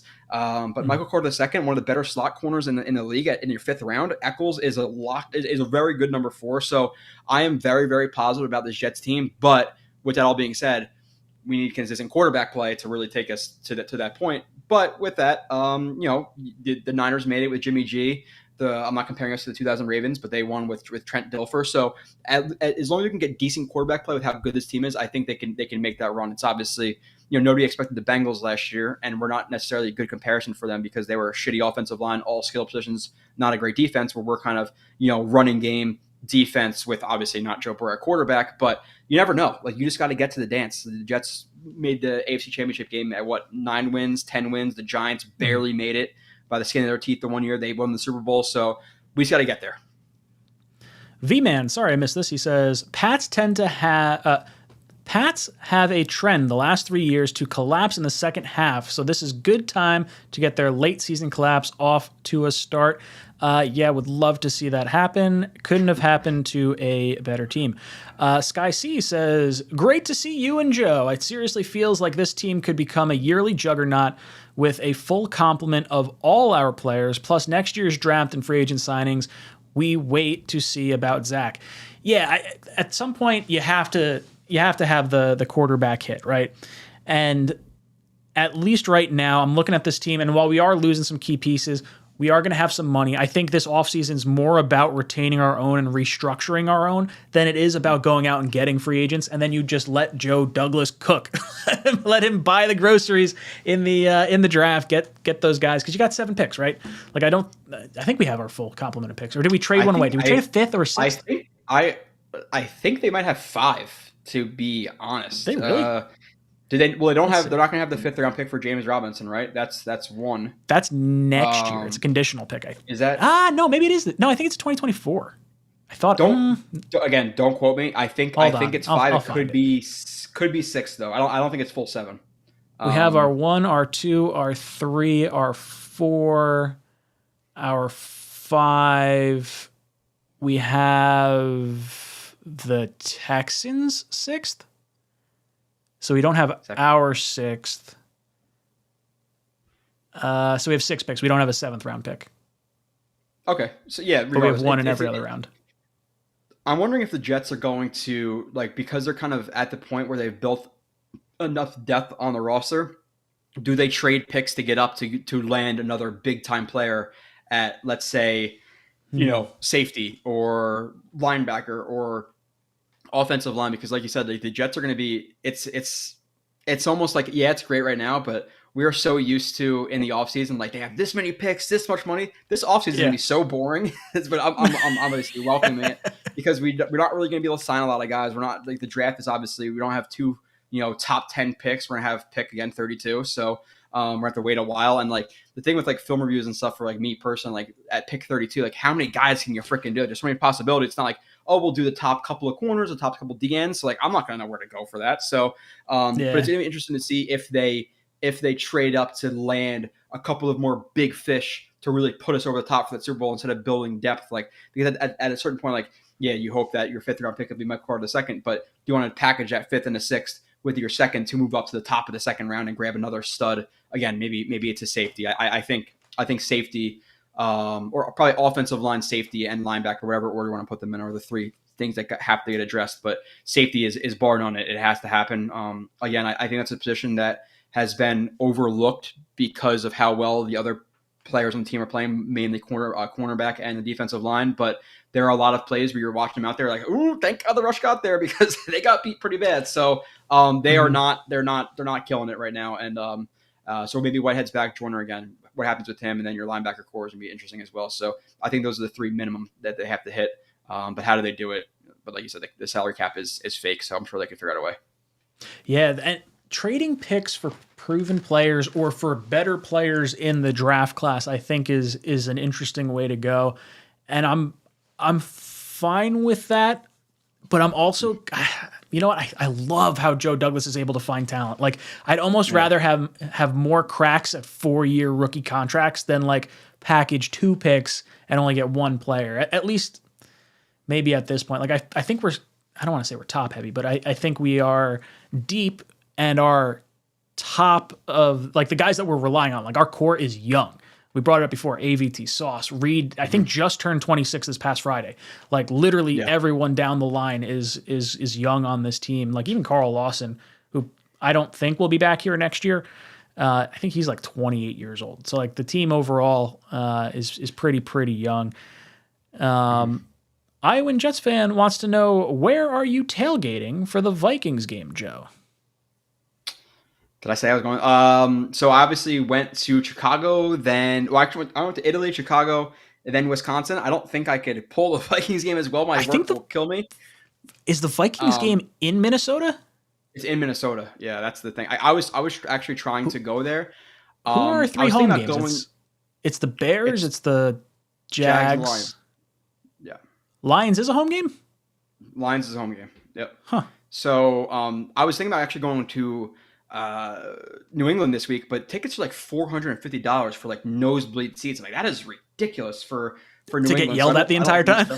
Yeah. So the thing is, like, if I was going to try to go to the Vikings or to Seattle, but I think I'm going to knock on wood, the Jets make the playoffs, and wherever they play their wild card game, their divisional game, those games, I got to save up money for a Super Bowl run. So that's the problem right now. So I'll bet all the 3 home games, and then past that, hopefully it's a home playoff game actually, right? So fuck that. I'll be at MetLife Stadium parking lot for the divisional round because we're gonna have a week 1 bye. Dude, that would be friggin' awesome. I want the home playoff game. We haven't had a home playoff game since like 2002. I mean, yeah, I've never been to one. I didn't go to that one. I don't think we bought the tickets that year. We had season tickets for a long time, and I don't think we went. I don't know when you have to buy the playoff tickets, but I'm pretty sure my dad and I did not go to that one. I remember going to, I believe it was 98 with the Jaguars. That's probably the last playoff game I would have gone to. And we're getting like real. I remember watching the confetti cannons going off and just be like, we're winning. We're doing so good. Yeah. I was 5 and my dad wasn't the biggest football fan. He's actually my entire family is Giants fans. So I was not at that game. But nonetheless, yeah, I would love to go to a home playoff game. The environment would be fucking crazy. I can't even imagine. But the problem is, like, I think I could pull it off like wild card. Well, I guess wild card we wouldn't necessarily be. It would be a home game. But like wild card divisional, I don't know if I could stomach going to a conference championship and a Super Bowl, because if they lost and other fans are talking shit and I'm walking out of the stadium, You get I fight. don't know.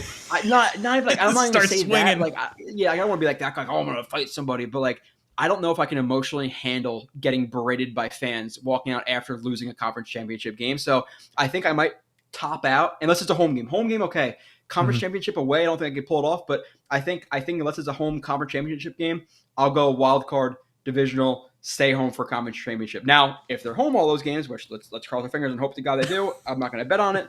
Um, I'll be there until the Super Bowl, but the Super Bowl, I think I'm watching that from my couch. One, it's more of a production, and Mhm. two, imagine losing the Super Bowl and getting shit talked to you. I couldn't do it. I'm gonna be like And in a dropping dark room five with grand on a ticket or candles, whatever you're with fucking spending, and I'm doing seances in a circle with candles and a bunch of weird shit. Like I gotta be alone for the Super Bowl. So yeah, the on TV experience is so good with football. It's hard to like pony up a ton of money to go see one.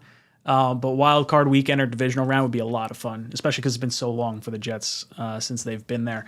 I want to switch gears a little bit. We haven't really talked a crazy ton about Zach Wilson. We've touched on him as we've gone through each of the position groups here. What are your thoughts on the second year signal caller? um yeah, it's been obviously up and down. The Pittsburgh game, the first three quarters they weren't great. They were below average. I would say he made a few bad mistakes. Obviously, the pick, he almost had that pick to Minka Fitzpatrick trying to throw a ball away again, which you'd hope he'd learn from that time. It's not something that's overly complicated to just throw a ball, 10 rows deep. So hopefully he's learned that. Now almost getting picked two times on that. But then past that last drive, what was it? Or the fourth quarter was like 10 for 12, Mm, lighting dudes up, looking guys off with his eyes, confident in the pocket, quick delivery, accurate. So that was good. And I think overall he's improved his accuracy so far this year. He misses a few more, but not like last year. Like remember that Saints game, it was brutal how many he missed. mm, But then past that game, and then so sorry, the Dolphins game was another one that was like I would say it was more positive than negative. The Dolphins game, a lot of his yardage did come from obviously that Brees Hall wheel route for 60, 70 yards. mm. But still, it was more. I was happy with his mental processing that game. And obviously, he had two plays where the ball, they got tackled at the one. And Salah's already mentioned that a couple times with his stats. So first two games, okay, cool, rusty start of the Steelers game, solid the Dolphins game minus the stats. But then the Packers game, he was not good in the Packers game. I know we won that Mhm. game. I know, to me, wins are on a quarterback stat. He struggled. The team carried him. And then the Broncos game, massive struggle as Rough. well. Mhm. Like it was bad. And even the people like, oh, he's taking care of the ball.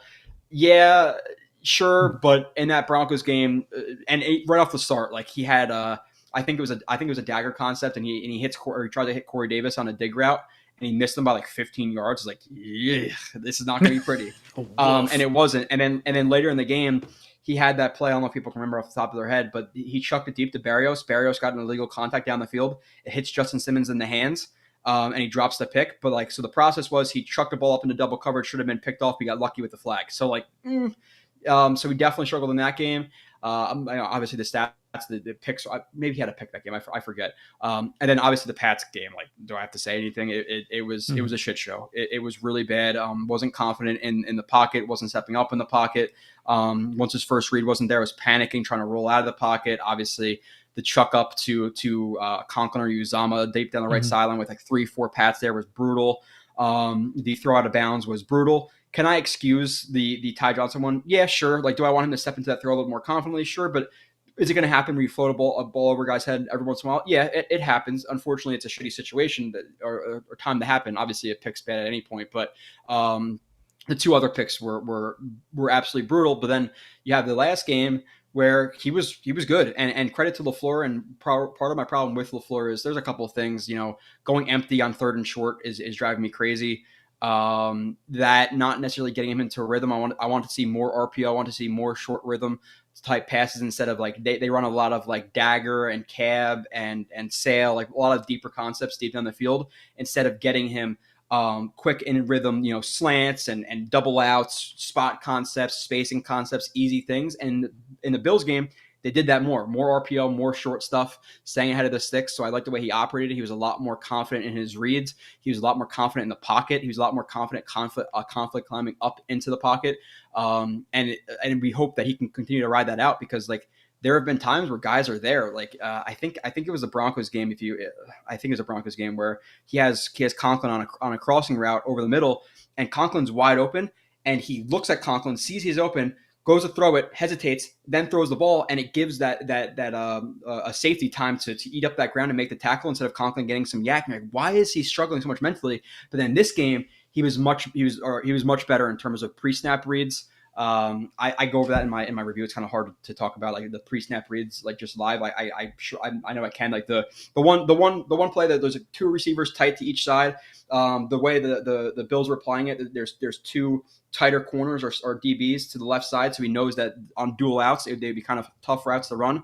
On the right side, he had whoever was on the outside, and then Conklin. And Conklin, based on the way the defense was lining up, he either had a linebacker with heavy inside leverage or a safety that would be guarding the out route. So he knew that route would be open initially because of just the base on the way they were laying out the defense, and he hits it immediately. Confidence in his pre-snap to his post-snap, hit him. Then he runs forward for 3-4 yards. So his mental processing was much better. Again, accuracy, trust in the pocket. So running the ball, 2 first downs, which he hasn't done a lot of. So we hope to do more of that. So he operated the offense the way it was asked to be operated. And if you do that, and he continues to do that, and then you sprinkle in a couple of rollouts, 3-4 deep shots a game that he hopefully hits with a good defense and a good running game, you're talking about a very good offense. And even like right off the jump in that game, I was like, okay, this is a more confident Zach Wilson, because I think it was the first pass where he threw deep to Mims, and Mims couldn't bring it in. He dove for it. If he could have ran that route a little bit better, he fought back for contact where I didn't necessarily want him to. And I was going to say, it looked like he wasn't going 100 miles an hour when he was trying to reach out. He was a little bit too concerned with getting physical with the DB instead of just running past them. And Zach put that in a perfect spot where just the week prior to Mims, that one of those first throws, he throws it so far out of bounds, Mims can't make the catch. Boom, next game he leads them, puts it in a perfect spot, couldn't walk into a better spot. He also had another throw to Mims in that game where he runs. It was a dig route. Yeah, it's a dig route, and he sees the linebacker expanding because the linebacker is the dig just like 10 to 12 yards in cut, and there's a linebacker that was expanding. He read the linebacker was expanding, trusted Mims to get behind the linebacker. He put it in. You couldn't literally walk into a better spot. It was money throw. Mims unfortunately dropped it, but he was much better in tight windows. Again, much more confident in his reads, much more quick mental processing, better footwork in terms of conflict climbing in the pocket, not just bailing out. So he had a bad 3 quarters and a really good fourth quarter, a solid game against the Dolphins. And again, not to be, I'm not going to hide my feelings on it. Packers, Broncos, Pats were shit games. They just were not good from really any standpoint. And then he really bounced back against a Bills team. So he's a guy who seems to be so in his head at times where if he's thinking that they're the better teams and he should just, he's almost overthinking it. And I almost compare it to he can hit that fadeaway spin Steph Curry 3-pointer, but then he'll miss a layup because he's overthinking that he should make the layup. So I'm hoping that he continues on with what he was doing with the Bills.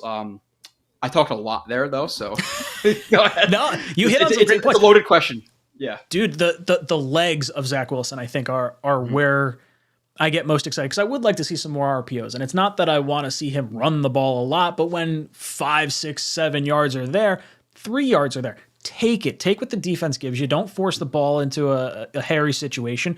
And you talked about the 2 first downs he got. Those were 2 critical plays. He had a 10-yard scamper where we wound up having that 12-minute fucking delay a game because the camera falling out of the sky. Jets were poised to score points there. They wind up turning the ball over because of the the strip sack. So you get frustrated with that. But that was a good run. The very next series, after Sauce gets the interception, he runs that, 3rd and 4, 3rd and 3, gets the first down, and then throws the nice pass to James Robinson for the touchdown. I think it was the very next play. Those little pickups that you get with your feet are so huge. You got to make the defense, aware that you're going to be able to run. Because before that, I don't know how much he's really run since the preseason. It's been kind of the missing part of his game. Yeah. The play with it was the one with Conklin. He ran up the seam, and there's some pressure, on the outsides, and he steps up, and there's 15 yards in front of him on 4th and 5. I believe it's 4th and 5, and he throws and he forces the ball there. And honestly, if he had good timing, he'd probably have hit Conklin regardless. But you want to have that dual threat nature, and he's never going to be Fields, Jackson, Josh Allen. He's never going to be anybody like that. But he is a mobile quarterback who could easily run for 30, 40 yards in a game. Like, look at the Jaguars run. Like, he could definitely run the ball, so take advantage of that. So you have the threat with the arm, because his arm is ridiculous. You have the threat with the legs. You have the quick release. So he has all the tools to do it, but can he get over like some of the games where if he starts out bad, like he gets the yips and it just continues, where I want to see if he's going to be able to have a bad throw or two early and then bounce back for that. Like, that's what we really need to see Zach do, is be able to bounce back from bad games, because once it starts snowballing, it's just rolling downhill from there. But yeah, this game, again, he was much more confident in himself. And again, just take what's there. Like there was times, and again, I don't know if it's just thinking there's a linebacker who's going to magically appear or whatever it is, but like there was times in the Pats game where, like, and I'm just going to simplify it, like there'll be a slant open for 5 yards on 2nd and 10. Boom, you get to 3rd and 5, 3rd and 4. You have a manageable 3rd down. He would see that, look at it, literally see it's wide open, and then pull the ball down and try to run and try to run for the big play. So it's like, just take what's there. Like this team is good enough for you to hit what's there, and they'll be able to score points. And if you don't score points, play the field position game and trust your defense to make the offense drive 80 yards. But you can't skip on the open stuff to try to hit deep shots. So, but in the Bills game, he did exactly what I wanted him to do. Like the Bills game, regardless of stats, because I call people stat humpers. That's all. That's a lot of people just hump stats. Oh, he threw for 150 yards, not a great game. He did exactly what was asked of him. What else did you want him to really do? He missed. He had 3 bad plays I can think of. He had the miss to Conklin on the out route. He had the throw to Mims that was a little bit high. It still hit him in the hands. And then you had and the throw to Barrios out on the flat to the right. Did he miss him? He threw it into the dirt. Okay. 3 yards in front. I had 3 bad throws for that game too. Yeah. So, but like overall, past that, okay, he still went 18 for 25, 72 per completion percentage. If he's gonna play like that and throw for 150 yards, I'm fine with it. Like, listen, you have that, and then again, you sprinkle in those 3, 4, 5 plays. Let's say 2 rushing first downs and 2, 3 deep shots a game. The deep shots that Jimmy G can't execute. You're talking about a Jimmy G who took the Niners to the Super Bowl. This Jets team is built very similarly.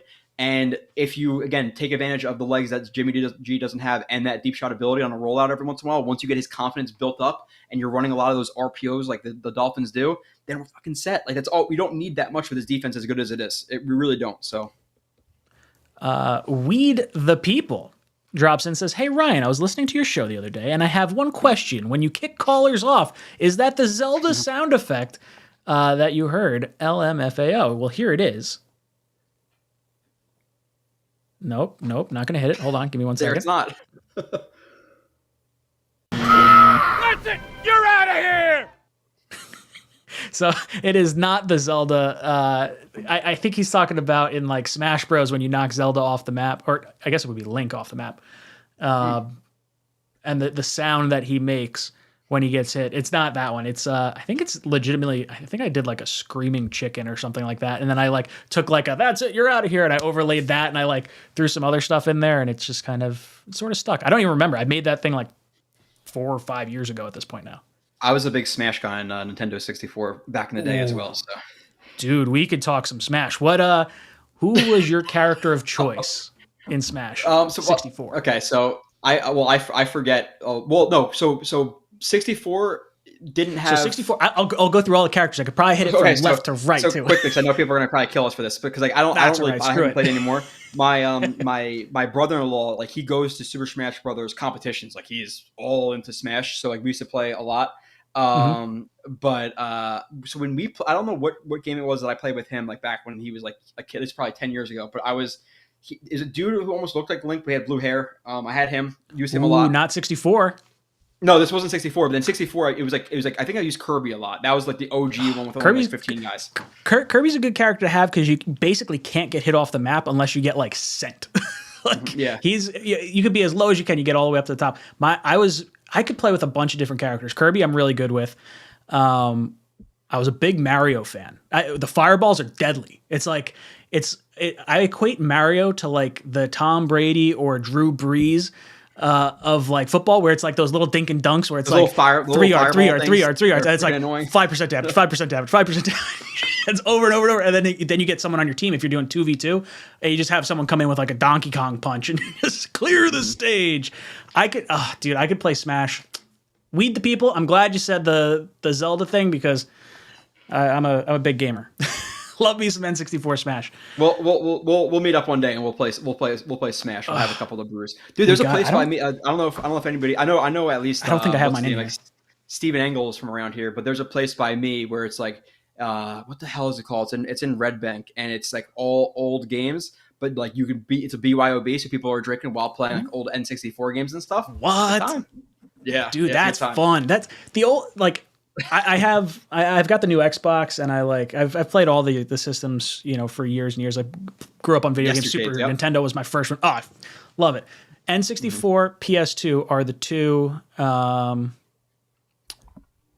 two that kind of stand out to me as like, if I had to pick the best systems, those would be my two go-tos, because there's so many games. PlayStation 2, I don't know how you can pick like a favorite game. There's so many different ones. And then N64, between like Kart and Smash, like all GoldenEye, and like there's just, the list goes on and on. Ocarina of Time, like there's just, yeah. If you guys came here for football, I apologize. GoldenEye with the golden gun. Yep. Blitz. But okay. Oh, I love, dude. The Jets used to have this white tent in the parking lot, and they had a Blitz arcade in there. And it was, I don't know if it was 4-player or 2-player, but like I was undefeated as a kid. Going in there, you just you dive at the receivers. There's no penalties. Oh, it was great. Mm-hmm. Yep. No, there's a bunch of good. I think this was PS2 too, or PS2, like the like Crash Bandicoot and stuff. It was all There's all classics. But nonetheless, I don't know if we have any more Jets questions. I know people are going to start to lose their shit. I sort of ended on Zach Wilson. So if the chat has anything else we want to talk about at this point, I see We the People saying, still got my 64 in all the games. I got mine too. I actually don't know where it's another good one that is right now. You remember Rampage? Oh, yes. Yeah, I was a big Godzilla fan. Am a big Godzilla fan. So big lizard and like... I was the wolf guy. Oh, so good. So much fun. Just to annihilate buildings. Now, I don't know if this would be it would be as good now that I'm 29 years old and playing it, because like the graphics, you're not thinking of how shit they were when you're 10 years old and playing that game. But sure. There's a lot of classics. You'll probably remember since you're a big video game guy. But I think there's a PS2 game, and it was like it was like you had like Crash Bandicoot characters and stuff, and like you had to go up like multiple levels. There's like levels of like all like stupid arcade games like around, and you had to clear all those levels to go up another level, then clear those levels to go up another level. I definitely don't know that game, but that sounds like a blast. Damn, yeah. We gotta we'll figure it out. We're gonna guess your kids eventually, Ryan. Dude, that's what it's called. Like Grand Theft Auto, I loved. Like Vice City was one of my favorites, and I was hoping the new. Did they release the new trailer for the new Grand Theft Auto? I think things leaked for it. I thought they were gonna do like Vice City with like the V and the I as like Grand Theft Auto 6. That's what I was like hoping for. I can fly helicopters around.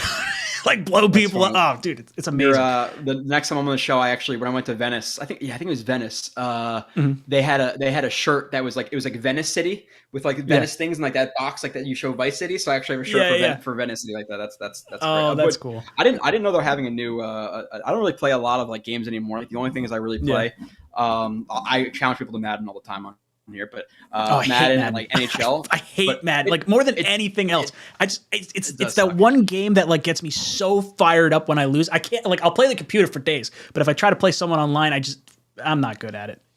So you just suck. Yeah, I would hate it too. Well, I used to be really good at Madden, and then I didn't play it from like.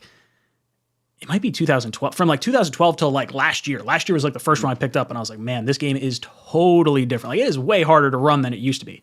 You used to be able to like, I don't know, it felt faster. Like, and then they changed like the engine that it runs on, so it's not quite as Ryan friendly. Angle just touched on it too. I play with me and a couple of my buddies. It's like NHL and it's like ESHL or whatever it is, but it's like 3-on-3s in hockey. Play that sometimes, but if GTA does come out, I will play a GTA, especially listen, long day of film, long day at work, coming home and chilling and playing some GTA. Like I'm cool. I'll do that. I know I'm about to be 30. People are like, oh, video games are stupid, but hey, no. I'm gonna play video games till the day I die. Dude, the game I've only recently gotten into. I love Rocket League. I'm not like good at Rocket League with the way where like some dudes will like spin their car like through the air and like dunk on you in terms of like holding the soccer ball into the goal. Insane. I can't do that. But dude, I will like hold down turbo and I will blow your car up. It's just so much fun. It's like I don't have to think. Like I guess now that I've gotten to this stage of my like adulthood, I guess, like I got the kid, I got the job, my brain's spinning a zillion miles an hour. Like even like my free time I used to spend playing video games, and now that I'm doing all the YouTube stuff, it's consumed with like making videos and graphics and doing research and all that. So I don't really get as much time. So I just kind of decompress, and Rocket League's a good one. I used to love playing FIFA. I haven't really played any of the newer ones, so I'm not too good at those, but like hockey games are great. Yeah, it's fun. So your chat's definitely different than mine, because like my chat, if I was talking about video games for like top 2 minutes, people are like, get the fuck out of here. But like people are asking about video games now. Somebody mentioned Twisted Metal, which is a great one. Oh, I love, dude. I wish they would come out with a new one. Have you ever seen Death Race, the game or the movie? Yes. So it's got Jason Statham. It's like the prisoners, and they all They're prisoners, and if they win 5 or 10 races or whatever it is, they get released. And like that movie, I think there's 3 of them. I've seen 2. That's the closest thing to Twisted Metal. That's Sweet Tooth, Minion, Axel, Spectre, Drag Queen. I know there's a guy on a motorcycle. I don't remember the guy on a motorcycle. I love. I used to be big. I'm a big COD guy. COD got.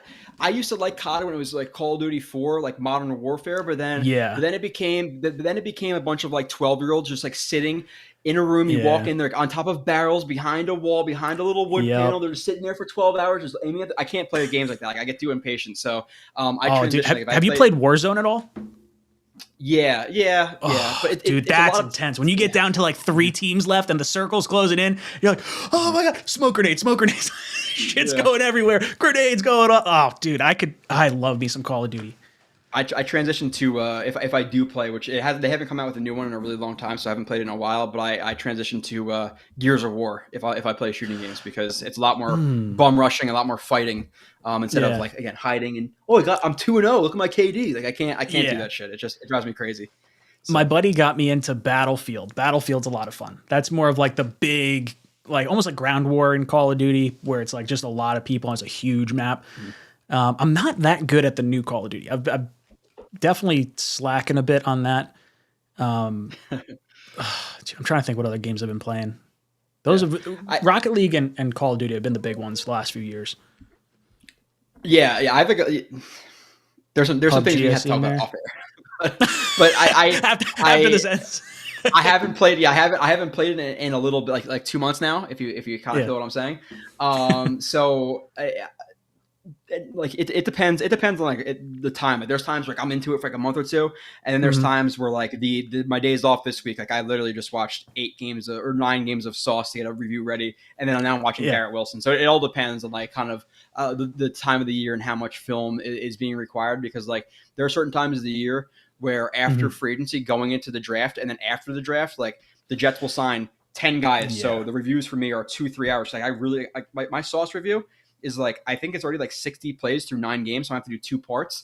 So I'll do like him, Garrett Wilson, Zach Wilson, Q, all these guys. But like in years past, like you have, they signed 10 free agents, and then you're looking at guys that might draft, and then they draft, and then they do UDFAs. You're doing like 30 reviews. I don't have time to wipe my own ass. So I can imagine with a kid as well coming. I'm not making an announcement, but relatively soon, within the next year or 2. So we'll see how much time I have. But like again, a nice Yestercades outing. We bring a couple beers, play some Rampage. I am 100%. I need to do that. I haven't been there yet, but I obviously Weed the people say he's been there, so I'm assuming it's pretty good. And everything I hear, it's a good place to go. So I want to hit some of the old games for sure. That definitely sounds like a blast. The most times I like will be gaming, it's usually, so I do my Monday and Tuesday show 8 o'clock, 10 o'clock. By the time I'm done, I upload it via like podcast as well. And then by the time I'm like all wrapped up, it's probably 10:45 or so. And I'm like, I could be up till 2 a.m. playing video games. Like, but those are my 2 days a week that like Becca's already asleep. I'm kind of like, I'm a little bit more off the hook than I otherwise would be. So for the last 6 minutes of the conversation, do you want to transition into Patriots game and Sure. see how we feel, give like a score prediction or something like that. I'm not trying. Let's do I'm that. just saying. I know, We'll go I know some people in here expectations are after the bye. Look at that. He's got another graphic pulling up. Wow. Yeah. See, I don't have that ability. Like I said, with all the film stuff, like I need to go like an editing class or like pay you like $20 to just come over and teach me some of this stuff because I suck. I can't edit. I can't do anything. I could barely use a Google Doc. So I need to learn how to do some of these little graphics. Oh, dude, I love the transitions and the little overlays and things like that. But yes, we have the Patriots after the bye week. I think this team's going to be really pissed off. I really think the Jets are going to come out, and I thought they were going to come out swinging, and they really did with the exception of Zach Wilson. I think Zach's going to play smarter. I think they're going to call a smarter game for him. My understanding is they took away a lot of the quick reads from him that first game, but it also felt like the offense was different Patriot week versus Buffalo week. Like the snap to throw was so much faster against Buffalo. I'd like to see some more of that and really get Zach in a rhythm, have him kind of play with an up-tempo feel, almost like a 2-minute drill for the entire game. What do you think the Jets do?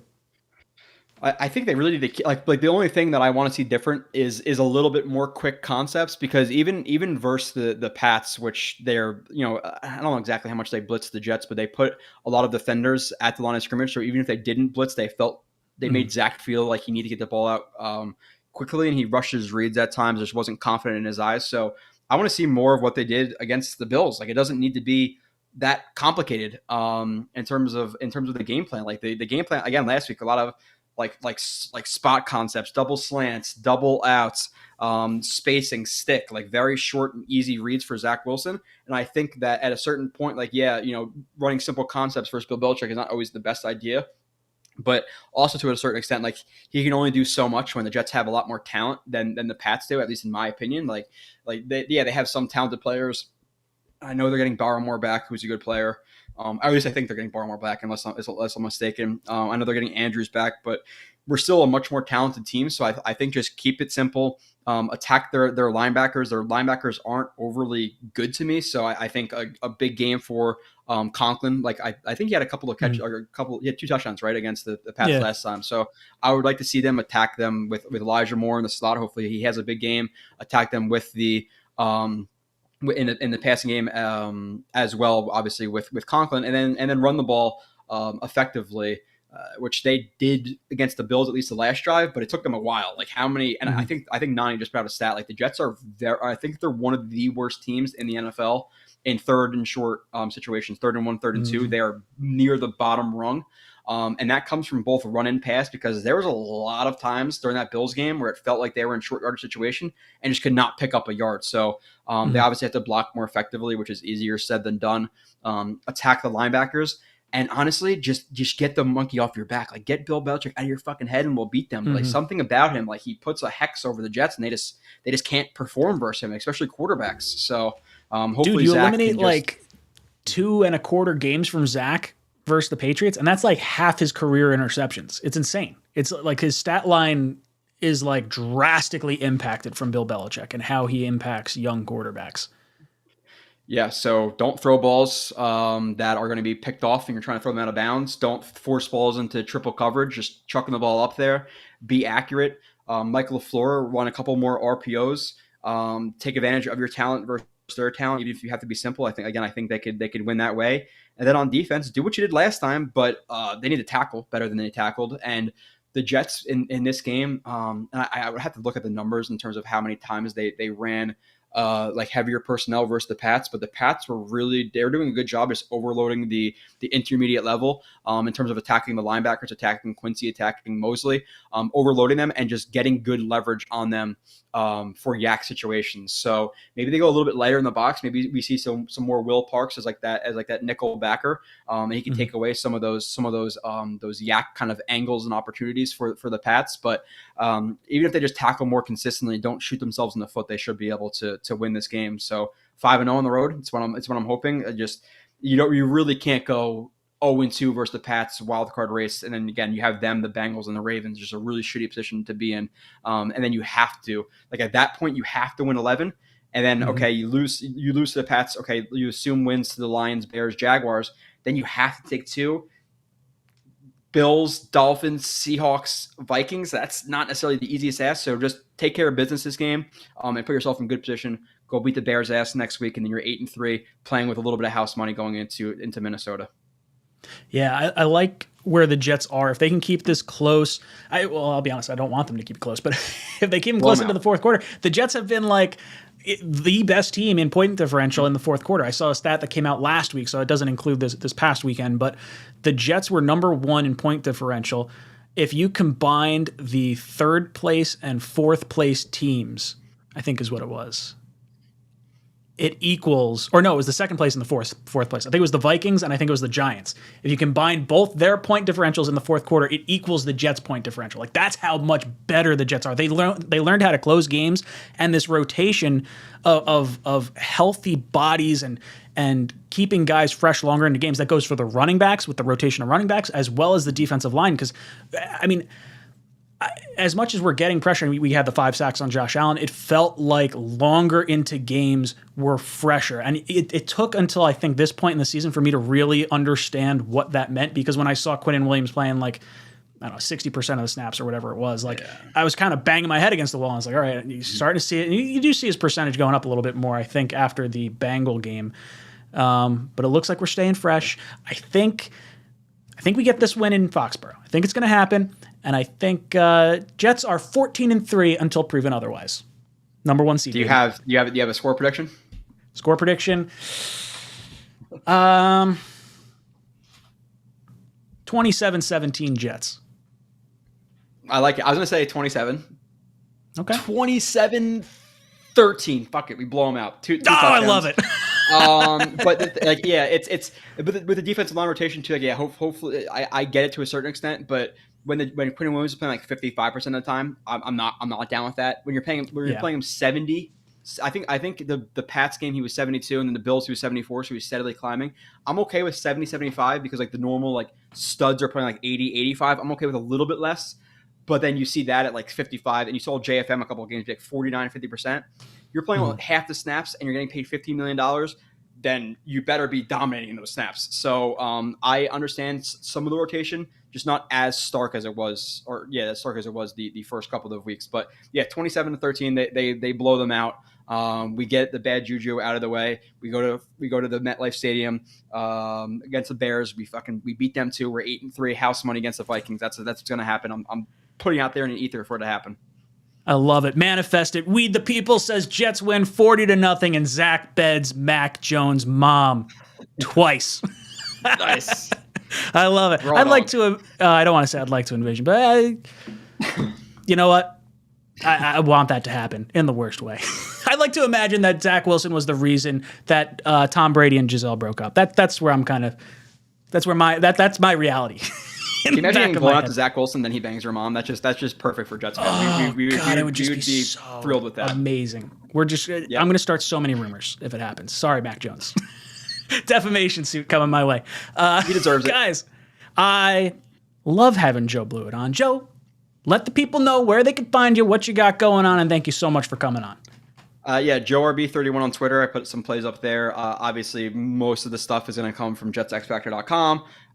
Subscription based, but some of it is free. And then past that, if you want to get more like live streams, it's more film centric than most other live streams. You can check out the live streams every Thursday. They start usually like 5 or 6 o'clock, depending. And then if you want to watch the reviews, they're very long. They are 2-3 hours sometimes. But if you wanted to say, I wonder what Joe thinks about Zach Wilson, you could fast forward to the Zach Wilson portion, watch me talk about him for 45 minutes and not watch the other 2 hours. So it's kind of whatever you want. But yeah, Joe RB31 on Twitter, JetsXFactor.com. And obviously I do all the film stuff, or most of the film stuff there. So boys and girls, make sure you hit that like button on the way out. Joe, thank you so much for coming on. I can't wait to talk to you off screen so we can say all the dirty things that we weren't allowed to say on stream. Boys, thank you so much for flying with us tonight. This is Ryan signing off. JETA.